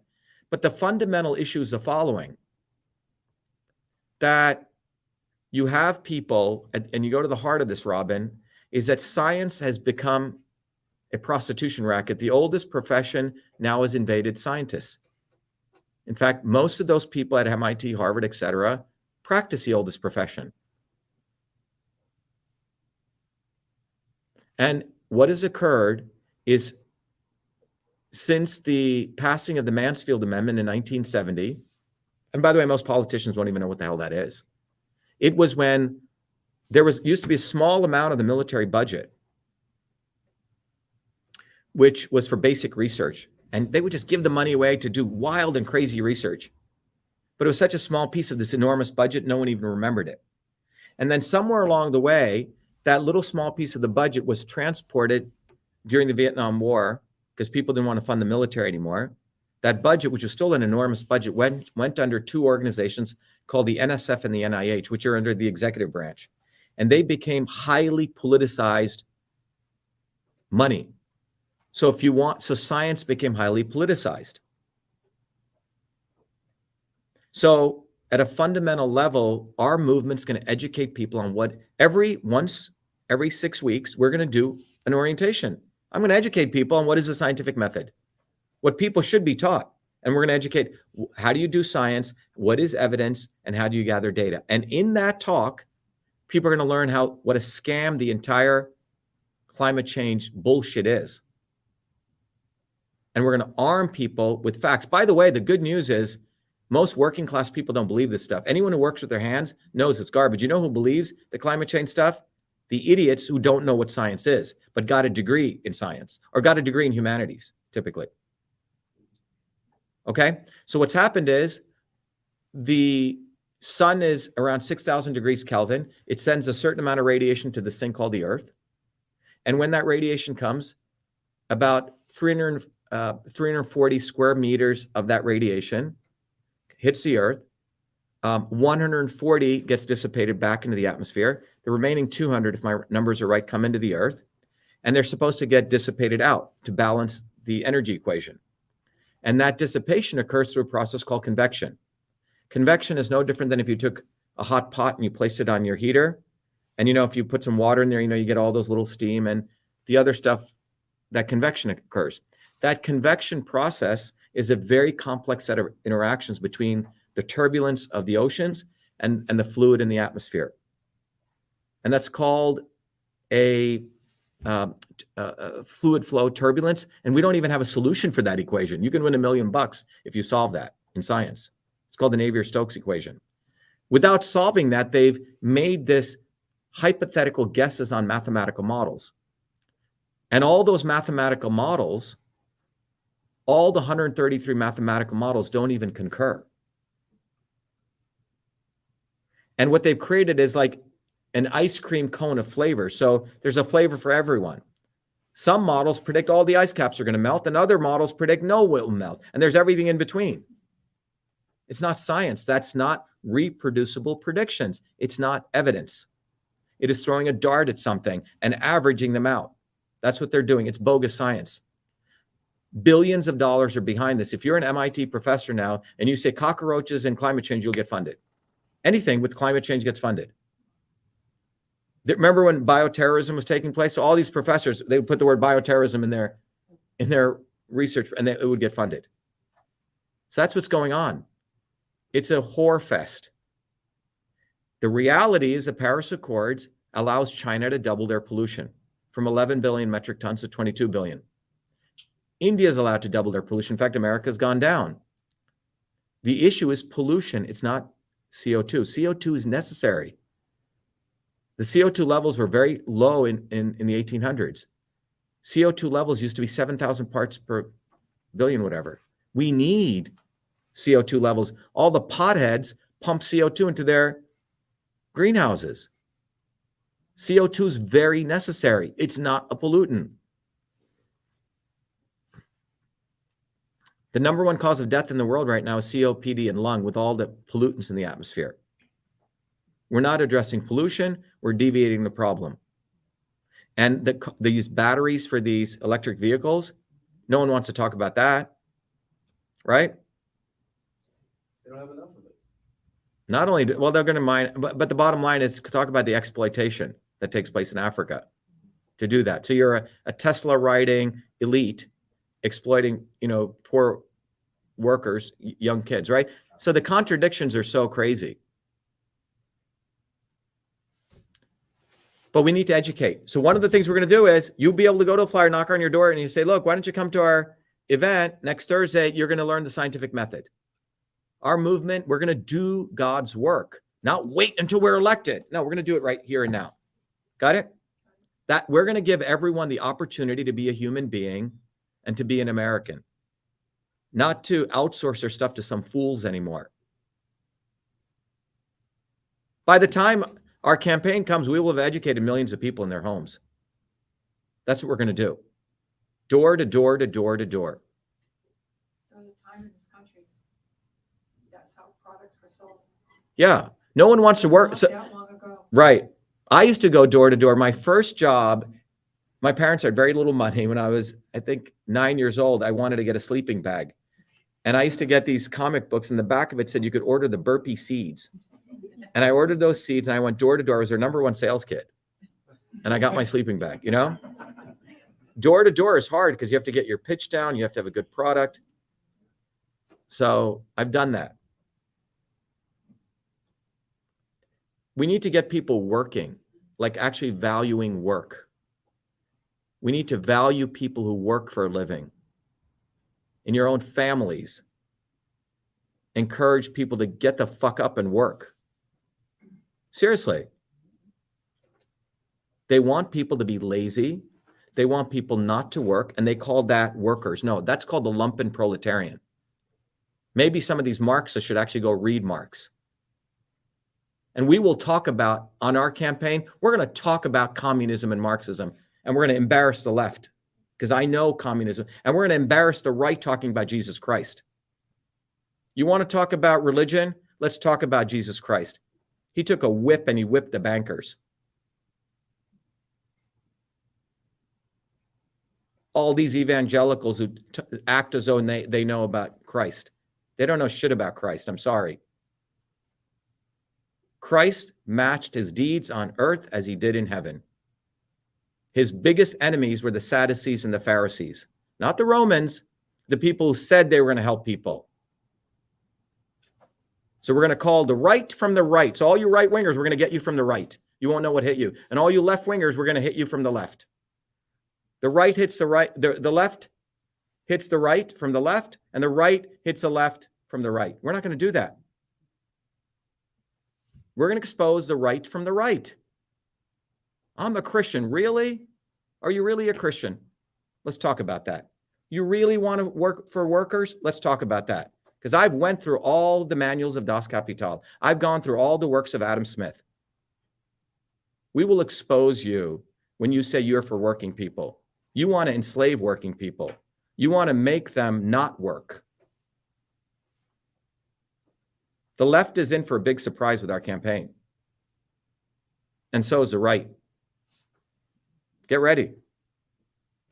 Next question. Yes. Becca. Hi, Becca. I wanted to ask, particularly in Massachusetts, but in other states across the country, in terms of the idea and the knowledge of politicians are. Hey, John, can you just point the camera there so people can just just twist it just a little bit? No, just rotate and you can bring it back, John. Yeah, I could do it. So go ahead, Becca. In terms of politicians being It's balanced. Okay, sorry. Well, selected, not elected. yeah. What can you say in terms of giving people hope that we can even get you elected in 2024 with the inflated voter rolls, the vulnerability of machines, the mail-in ballots in Massachusetts in particular, but it's across the country. There's an awareness that the people that we're voting for aren't necessarily the people that are getting sworn in. So is there? So Becca, I want to answer that. Who educated people on this? We did. So let's take credit. We're going to, by the way, John, come back here. So first of all, I want to answer Becca's question. How do we win given the election systems are corrupt? Okay. First of all, it was this campaign for the entire world that educated. And we're going to take freaking credit for it. And everyone better take credit, because why does credit matter? And all of you listening all over the world, I used to always be humble. And it took me a while. Credit matters. You're actually doing a disservice if you don't take credit, because credit shows where the origin of the truth actually comes from. We've had people come to our campaign, learn a lot, and then they go basically steal our shit. And we were talking about this. And don't have respect for the work we've done to help grow a movement. And now the Republicans say, oh, the voter rolls, where you're the ones who did that to us, not you. So first of all, let's set the record straight. It was this campaign who had the courage in court and all the hard work we did to show all of this. Not Donald Trump, not Mike Lindell.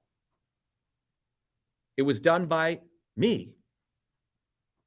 I put on my hat as an engineer, and I put my sweat and blood into that while running other companies, while trying to keep my house clean.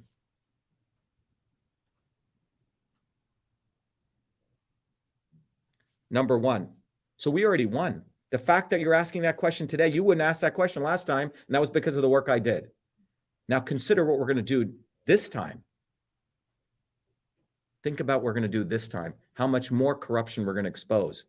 We have already won this campaign by the fact that you asked that question.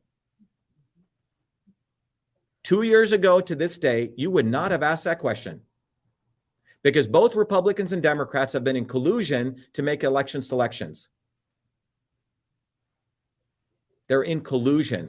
The Republicans do not own election fraud. They've been committing election fraud. The Democrats do not say that they're for civil rights, because they've been committing a lot of uncivil rights issues. Both of these parties are scumbags. Please do not vote for them. Please do not join them. Do not participate in them. You can exercise your freedom by boycotting them. I have a lot of Republican friends who come, well, you know, Shiva, you should be run as a Republican. I'm not going to give my hard-earned credibility to them after they screwed me. Do I look like an uncle? Do I look like a house slave? No. Don't be house slaves. You know what a house slave is? Malcolm X talked about it.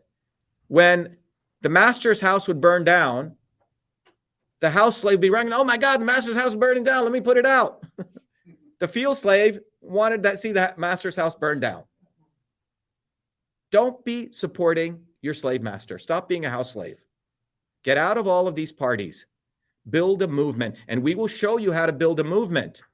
We've already built it. We'll show you how to grow it. We'll show you how to have self-respect. So when you ask that question, why am I running? Because if 3,000 people expose this and we got it out to the world, what's going to happen in this election, Becca? What other things are we going to uncover as we go door to door to door? This time we're going to inspire people to awaken themselves on every issue. We're going to teach people all these things, whether I get elected or not. Because during the next 2 years, everyone's going to be focused on the election. Well, if we're not in front of them, some other fool is going to be in front of them. You follow? And that's how we're going to disable them. Because now they have a serious problem because everyone knows what they did to us in 2020. And now when you go door to door, oh yeah, Dr. Shiva, he fought for us. They're going to have great respect. But for God's sake, please do not support the Republican Party. They're scumbags. They steal people's money. They're worse than the Democrats because they act like they're for the white working class. Obama was used to bamboozle the white and the black working class. Trump was used to bamboozle the white working class. Make America great again. Lock her up. Who got locked up? The white working class got locked up. Okay? And they're still locked up. Jared Kushner's got $2 billion. Please have respect for yourselves. For God's sake, respect your ancestors. Let go of these bloody parties. If they come on stage, throw tomatoes at them. Seriously. Throw water balloons at them. Get them off. Get them out of here. Chase them out. And when people do that, that's when we have a movement. The Vietnam War ended when young kids started recognizing the Democratic Party was a party of war along with the Republicans. Until that time, they thought the Republicans were bad and the Democrats were good. Right now, you have people thinking Elon Musk is good, Democrats bad. It's bullshit. They're all work together. I just showed you this rail strike. Trump got rid of the brakes. ECP. Biden hasn't put them in. They're all one. They all hang out together. They all bang each other. Literally. They are not your friends. Have a righteous anger. It is good. There were multiple times that Jesus Christ whipped those bankers. I don't know if you know that. Not once, not twice, multiple times. And no Christian wants to talk about, oh, that was just an incident. Christ just got angry. No. Most Christians don't want to talk about Christ's righteous anger. His views, his values were united in earth and in heaven. You can't say one thing here and do another thing here. Let's live a truly Christian life. Let's live a truly life that supports workers. If you're a true worker who supports, then be a real Marxist. If you're a true Christian, be a true Christian. I challenge you. I challenge the real Marxists to really support working people. Do it. Let's see you do it. Not support AOC and Bernie Sanders. Erotic novel writer, Bernie Sanders. Carpenter, couch potato, douchebag. That's what he is. Next question. Anything else? Got a pretty good room here.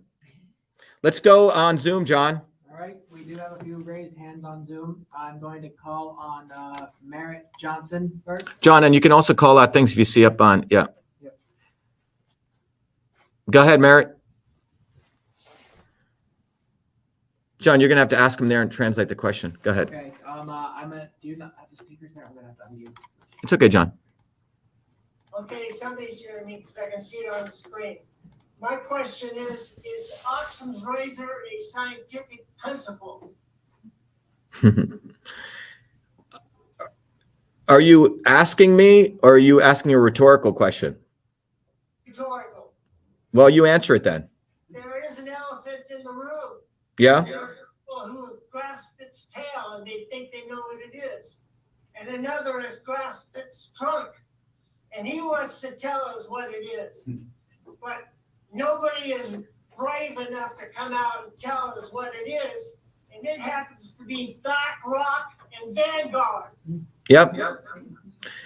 Okay, so let's talk about that, John. So here's what's happening. What you just did was reductionism, okay? The elites are not in any one place. They're like ether. They're everywhere, okay? They have certain concentrations of power. Some people say, oh my God, it's the Jews. And by the way, Kanye West called me, wanted me to support him in that. Yeah, there are a lot of Jewish people who are wealthy and they're in exploitative professions. That's true, okay?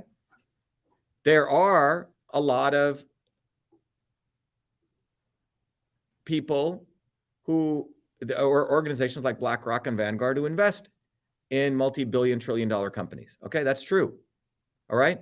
And it's probably concentrated in the Rothschilds in Britain. Okay. But it's also in Hollywood. It's in a bunch of places. You have to start looking at the elites as a swarm, an interconnected, self-organizing swarm. And if you just go after one thing, it'll come over here. It's like you're squishing something. Okay. And so you have all these conspiracy theories. Oh, it's this person. And they do, oh, it's this person, that's person. Oh, it's these lizard people. And they have some blood of this. And oh, it's whatever. This is all freaking distractions. The issue is, what are you going to do? The issue is, are we going to build a bottoms-up movement? The issue is, how do you control BlackRock? They're going to do what they want to do. The issue is, what are you going to do? And the issue is, what has our movement done today? And what have we already shown, the many victories we have? And how did that come about? How did people even get any of these rights? And the elites are not so powerful. Let me just tell you, most of them are pretty stupid. Okay? What makes them powerful is you thinking they're so powerful. So stop giving them so much power. Jared Kushner is not that powerful. He had mama and papa get him into Harvard. Okay? He had mama and papa fund his slumlords in Somerville. The elites are actually quite weak, because if they were really thrown into a jungle and just given a knife, I guarantee they couldn't get out of there. Working people are much stronger. So let's focus on the positive strengths of everyday working people who get up, a nurse who gets up, a single mother who has to do work, or Dan Blake who has to be a carpenter, a Marine, or Kristen Falvey who does project management, healthcare, or someone who does taxes. Focus on yourselves, guys. Stop talking about BlackRock and the Rothschilds and the Jews. Where does that get you?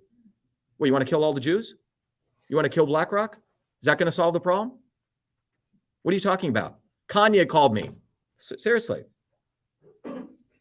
Dr. Shiva, I want to I said, Kanye, you need to learn some fundamentals. Come on down here. Okay, I'm going to come down. Never showed up.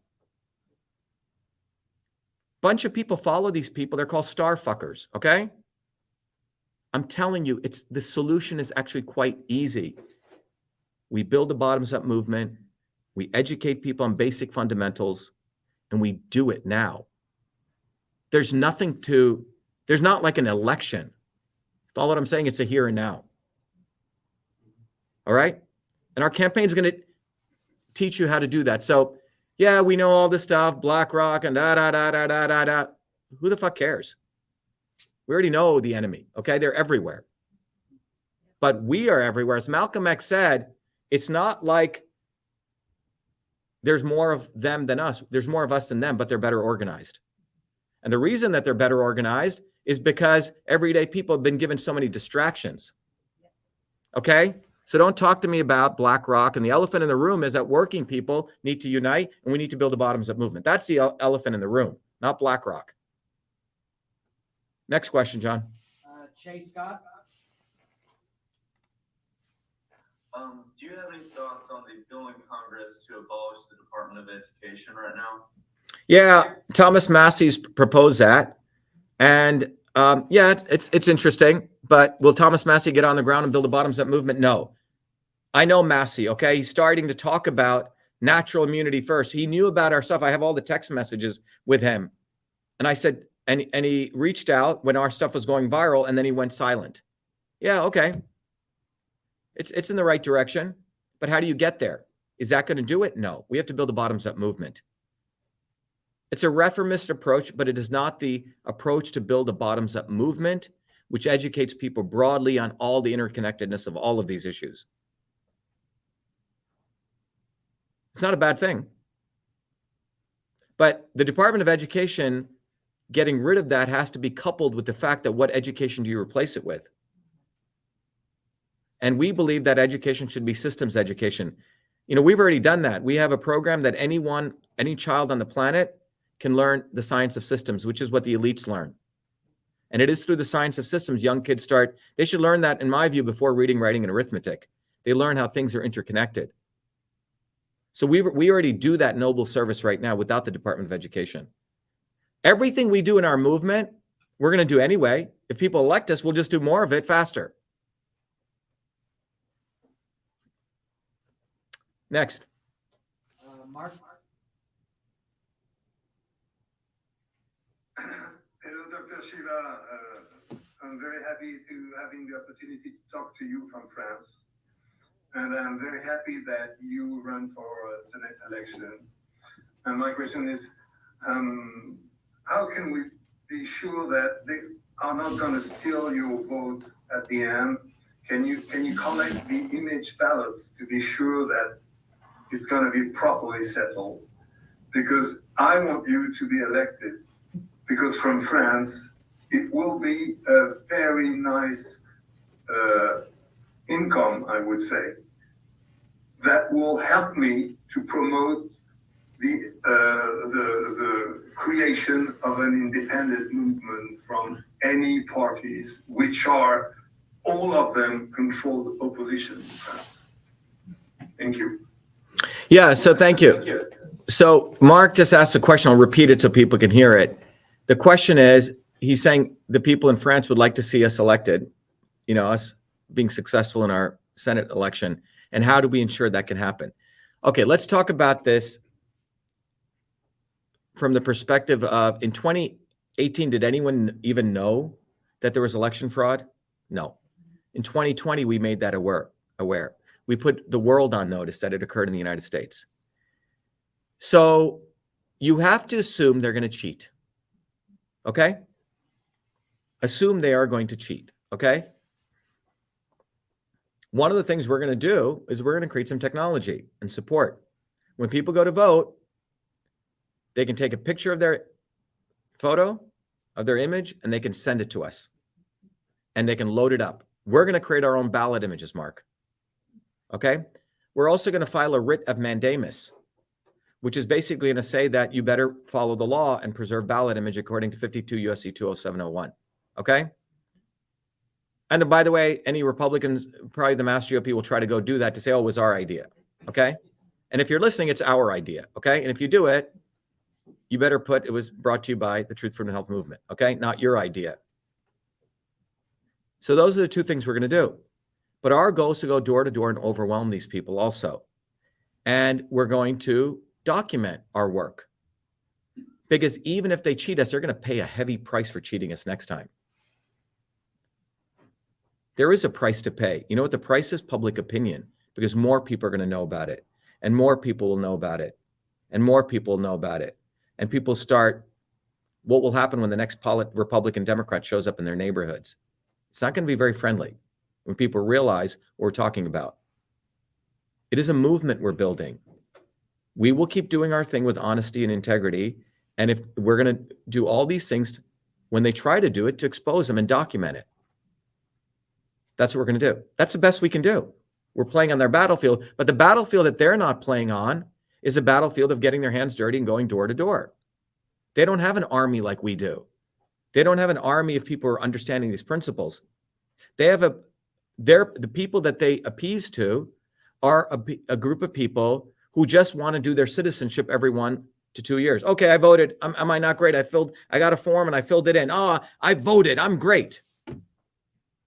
Right? You didn't vote. Bad person. I voted. No, people in our movement are going to be real citizens. And whatever happens, we're going to win because we will have a bigger movement and a bigger movement. But the only way to win among them is to keep them on notice and watch them like a hawk. We will be in every poll booth. And that's going to give people the opportunity to be citizens again. Okay. So Mark, that's what we're going to do. Next. James Richardson? First, good evening, Dr. Shiva. I'm very pleased to know that you're going to do it again, and we look forward to being behind you and helping you. As Marcus said, we here in France, this is what we need. And I just point to this letter, the evidence that all of this COVID hoax could have been prevented. It was not necessary because you laid it all out in the letter, what to do, how to do it. It was all there. And we did not have to go through this. The world has suffered because they were not listening. But some of us was listening. And even today, when I'm eating it now, I have the evidence of how this could have been affected How could it have been prevented? And it was not necessary because you stood there in front of the world and you said, this is a hoax. Thank you, Dr. Shiva. Yeah, what James is referring to, by the way, James is saying, I don't know if you know, in March 23rd of 2020, I wrote to Trump a letter, and it laid out in 2 pages exactly, it was called Immune and Economic Health for America. Some of you may remember it. And for the record, everyone in the world should know about it, okay? And I'll show it to you right now, but James, thanks for bringing that up. It's a letter I wrote to, now let me tell you what happened in 2020. I had just won a major award to present the science of the immune system at the National Science Foundation in 2019, November. And then when, quote unquote, COVID hit the shores of the United States, we were running a major protest on January 6th, January 13th in New Jersey, January 20th. We were already protesting on the streets. We didn't see Republican right-wingers doing that. We were doing that on the ground. We didn't see anyone else doing that. And then as I was doing that, I did a video on the science of the immune system. I got a call from one of the senior most officials of the White House Council out of the White House. And he goes, I can't tell you my name, but this is what I do. And he goes, Trump is not listening to us. He's listening to Fauci. We're going to destroy the economy. We're headed into a Grand Depression. Dr. Shiva, please keep doing your videos. And you will remember, I used to do 2 to 3 videos, and I was getting tired as hell. People know I used to be up until 10 a.m. We had a woman called Jen Bennett. She and I used to do these videos. It was hard work, guys, plus doing a full-time job. And we did that as pure public service. But on March 23rd, I wrote to the fool, Trump. That's what he is, okay? And it was a very good letter, and I'm sharing it right here. And to the people, let me also share it on Zoom so everyone can see it. Okay. And there's that letter. And that letter was immune and economic health. And I begged Trump on March, I said, this letter essentially provides you how we really achieve immune and economic health. I said, don't listen to Fauci. I said, the science of the immune system says that we want to give the right medicine for the right person at the right time. I said, split the country into people who are really immunocompromised, people who have COVID, people who are healthy, one other group. And I said, for the people who are immunocompromised, I gave them the protocol for how much vitamin D, vitamin A, zinc, quercetin, everything. A Zelenko guy stole my protocol and started bottling it. Okay. We gave it away for free. I can't tell you how many calls people said I was in the ICU. I followed your protocol. You saved my life. We told Trump to do that. Marla Maples, his ex-wife, delivered that letter to him. So it did get to him. One of the deputy secretaries called me and I said, you need to get rid of Fauci. This is what you need to do. Otherwise, you're going to destroy the country. They didn't listen. We had the solution. We laid it out, as James said. And then we did a petition for Fire Fauci. We rode that bus for 36 hours straight. You couldn't get a hotel. We had to sleep on the bus that night. That's the kind of hard work ethic I come from. We delivered those letters to the RNC. They didn't do shit. Myself, Richard Giorgio, and his daughter B. Richard is a former garbage, sanitation worker. Let's start having respect for the work you've seen me do. Honor it. It is the hard work of the American people. We got that letter. He didn't do anything. Who do you not listen to? An MIT PhD whose field is immune system? Like, how much more credibility do you want? And we had one of our own medical doctors, Dr. Venu, at that time, he was against me. He said, I don't think you should enter this vaccine thing. Yes. When I went with Andrew Wakefield against this. Because MDs want to protect their ego. After that, then he fights for himself. We don't see him from this movement anymore. He took a lot of our stuff. And I want to call him out on this. Yeah, he helped us, but it was about him. But at the time, they didn't want us talking about vaccines. He goes, ooh, vaccines are good.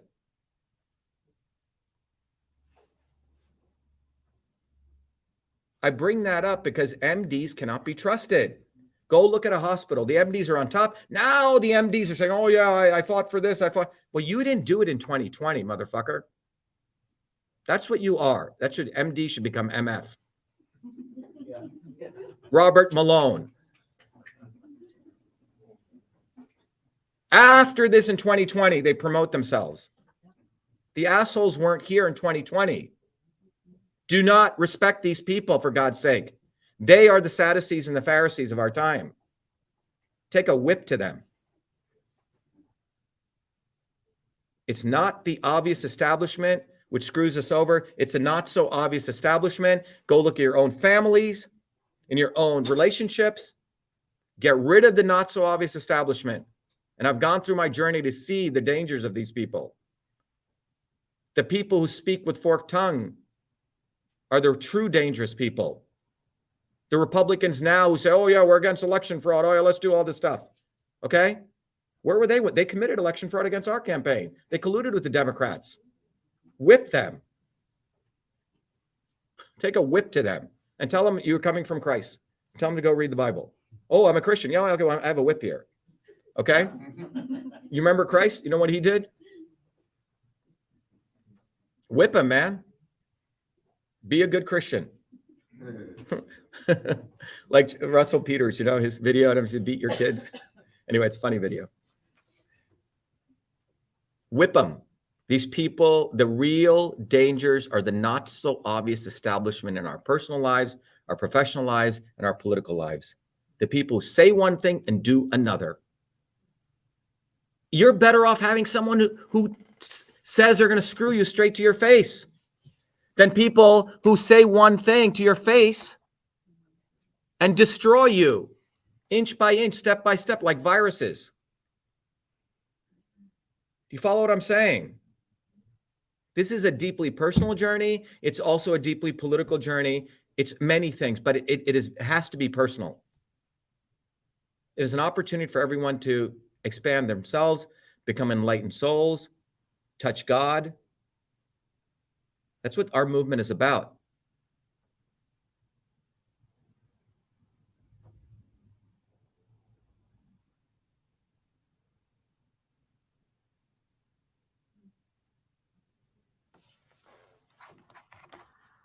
And it is about honoring, most importantly, it's about honoring people who work, toil, get up in the morning, go to work, do something, keep their homes clean, take care of their kids, right? Like all the struggles of everyday people. That's who we value. We do not value Donald J. fucking Trump. We do not value Bernie Sanders. We do not value Joe Rogan, who goes with the wind, who knew about GMOs, their horror. People told them when we had done all the research and put us on, he doesn't. When Spotify sales were going down, then he goes anti-vax, right? These guys just go with the wind. Anyone who gets mainstream media attention and quote unquote is telling the truth, they're the most suspect people. When did they tell the truth? When? Delayed truth is deadly.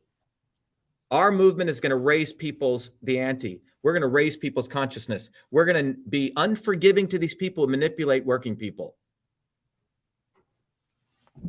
You don't have to forgive everyone. I don't believe that. Be unforgiving to these people. They don't deserve it. Because they know what they're doing. Someone says, please do not use the F word, and in particular, the motherfucker word. It's a technical, why don't you, yeah, it's a technical term. It's a very technical term. Refer to MDs as MFs, okay? Working people where I come from speak straight. If people spend as much time being, they want working people to get diplomatic. And language is very powerful. Let me remark one point on language is thought.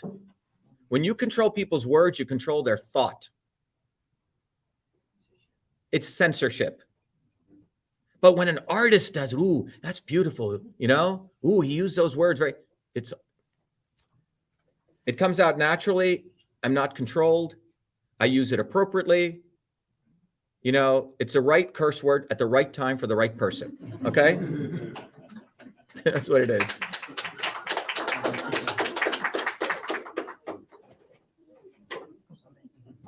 Filthy language is filthy language. John Roseman. Okay, then you don't need to follow us. Go work on that all day. Work on language all day. Censor yourself. Censor yourself all day long. And you want to be part of the Government Fascist Censorship Council? Go ahead. Go for it. Thank you. Be well. Did you sign up, John? Okay. Okay, good. Where are you out of, by the way? Okay, we expect you to get on the ground with us. Okay. Thank you. Bye-bye. All right. Any other questions, John? There was one. Oh yeah, Shelley Paradise. Yeah. Hi there. Hey, Shelley, how are you? Thank you so much. You made me cry in the beginning that you're going to run, hopefully, for president. I want to be on that committee. But I want to know also, should I help you, serve you, either remotely or come to Massachusetts? I've already asked my maintenance man to run the place here. If you needed me there, I can do either way, whatever you prefer, because I'm retired. I'll do anything to make this happen for us. It's got to happen. We just can't talk about it. We have to do it. Do something now. I want to serve. So just tell me where to be. So, Shelley, you're going to become the head of North Carolina or South Carolina, right? Are you South Carolina, Shelley? North Carolina. North Carolina. So, Shelley, you've just been appointed the head of the exploratory committee for Shiva for president in South Carolina. Congratulations. Okay. And that's so Shelley is a amazing person. She's understands the principles of truth, freedom, and health. And ultimately, it's about service, guys. There are people in the world you'll find out who want to serve and want to take care of other people. And there's people who do not want to serve and want to exploit other people. I used to think the world was like good and evil. I think it's much more simple. It's people want to serve and caretake and be kind to other human beings. And they come from all different strata. And there's people who want to just take and exploit and do not want to caretake of anyone. Everything's a transaction for them. Oh, you do this, I'll do this. You know what I'm saying? Right? If you do this, then I'll do this. And there's other people who just give. And I believe the essence of being a human being is to give. That is the nature of human. It's not like we're bad-natured people. The standard state is to love your neighbor and be kind. The non-standard state is to be an asshole. And most of the assholes are psychopaths who run many institutions of the world. And they don't deserve it. And the reason they get there is because everyday working people are good people. We think we can change them somehow. And people get into power because they exploit the goodness of other people. That is a force of power, profit, and control. And they know this. These people are psychopaths and sociopaths. They're very clever. They know what they're doing. Step by step, they take advantage of good people. And they built a whole psychology world of therapists who then come and tell you, well, you know, you got to work on yourself. Work on yourself. What do you mean work on yourself? Work on yourself when people are exploitative? No, you need to get rid of these people. So it's a whole, but anyway, ultimately, we working people need to recognize, connect with other good working people, right? Who have the same values. And don't try to change any of these people. You can't. Don't even try to do the archaeology on these people. You can't. You'll drain yourself. Find other people who connect and let's grow our movement. Becca, that's really the answer here, you know? It doesn't matter what they do. It's matter what we do. And we set examples for our kids and our neighbors by doing the right thing. People know what I did on the ground, and it's inspired people. And people will know what you do, and you do, and you do, and you'll inspire people. And that is the essence of life. We are here and gone like that. It's what we do that matters. And we cannot waste our time trying to please these people, trying to change them, trying to manipulate them, trying to hopium that they do something for us. That's what they want. They're exploiters. They know this psychology, I'm telling you. They know this psychology. And they take advantage of working people. As long as we educate people, it's going to be game, set, match. Any other questions, John? Linda Maloney. Yes, I want to say that I will be your second volunteer who will serve in Arizona. Great. So can we get, hey, John, Yes, sir. make sure everyone on the Zoom call who wants help, please put your name and your address to John, the host, and we will be calling on you. So we have actually a good team in Arizona. There's 2 people I introduced you to, but you guys can become the head of the committee there in Arizona. Okay? Because what's going to happen if we decide to take our exploratory committee full, we have to go get signatures in every state, which is going to be fun. I think Vermont, you got to get 100 signatures to get on the ballot. In Arizona, I think it may be 5,000, but this will mobilize us on the ground. So John, get everyone's names and addresses. Will do. We're getting everyone's names and numbers. Right? And by the way, we're going to have a lot of fun because we've learned so much of these bastards. Another technical term. There's a lot of technical terms. We'll have to build, John, we have to build our technical handbook of terms so people know when to use them.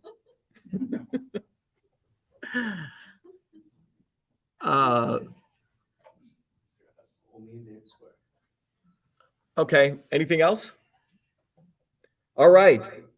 John, at least if there's any other questions from the, we have about 460. From Kanara Zoom. On Zoom. Go ahead, Kanara.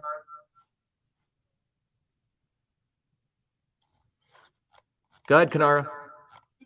I'm Kinara from Norway, also here. I feel it's amazing you are going for the Senate and everything, but I'm also very touched by the situation in Ohio. And I was wondering if you have any solutions for Ohio at this time. Thank you. Yeah, it's a great question. You notice how people in our movement are? We don't just whine, we want solutions. So Kanara has that mindset, which is what we want, okay? And what is a solution in Ohio? Well, number one, what should happen is these people who are being hit with, in the nearby area, vinyl chloride, maybe the next thing we should do, Kanara, I should do a talk on how do you clear this out of your liver. Because a liver is an organ, and I bet you there's some interesting things we should come. This is something we should do. Cytosolve, I should go to our research. I mean, we have the technology. We'll create a solution, okay? And how do you clear vinyl chloride out of the cellular system? There's probably something we can bind to it and it'll get it out. Kanara, that's what we should do. I'll start working on it.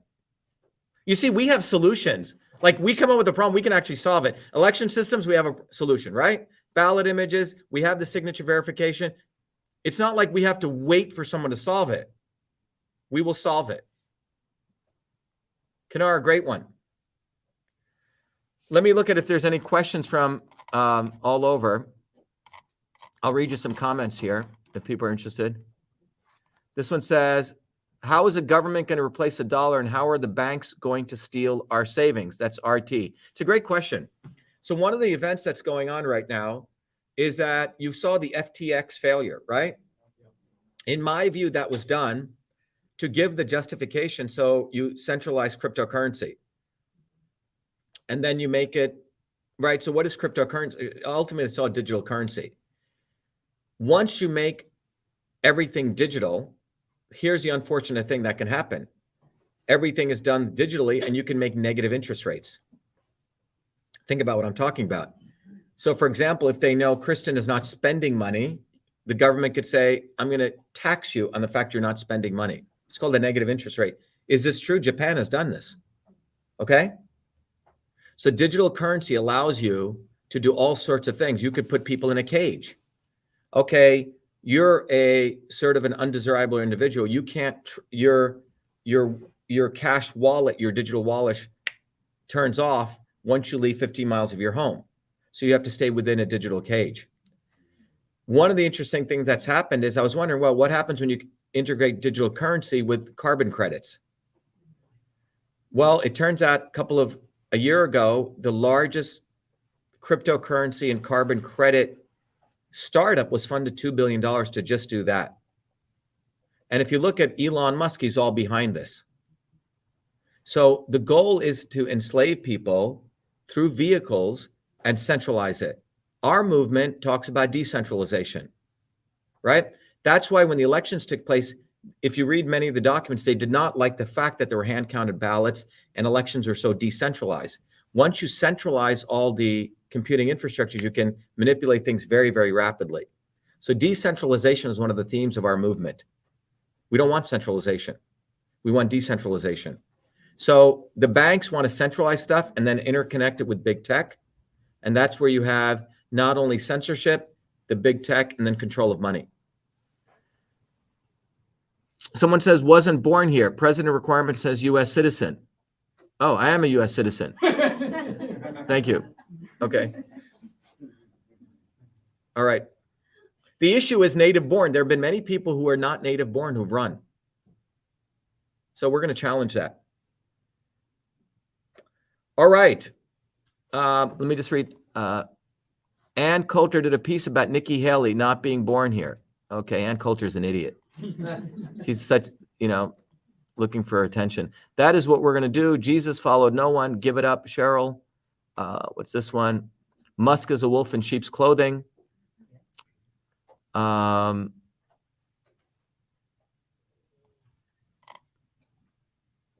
Thank you. That would be appreciated. Let's see. What's this one? What's the best way to store wealth? Gold, FDR, seize gold. The best way to store wealth is learn a skill. Learn how to do something. Dr. Shiva, we will solve it. We need to keep cash. RT, I'm blushing you mentioned me. People are voting with their feet. I don't know what that means. Heart. John Medlar, sorry, there's never, okay. The government should be putting them in, okay, I'm not sure what that's about.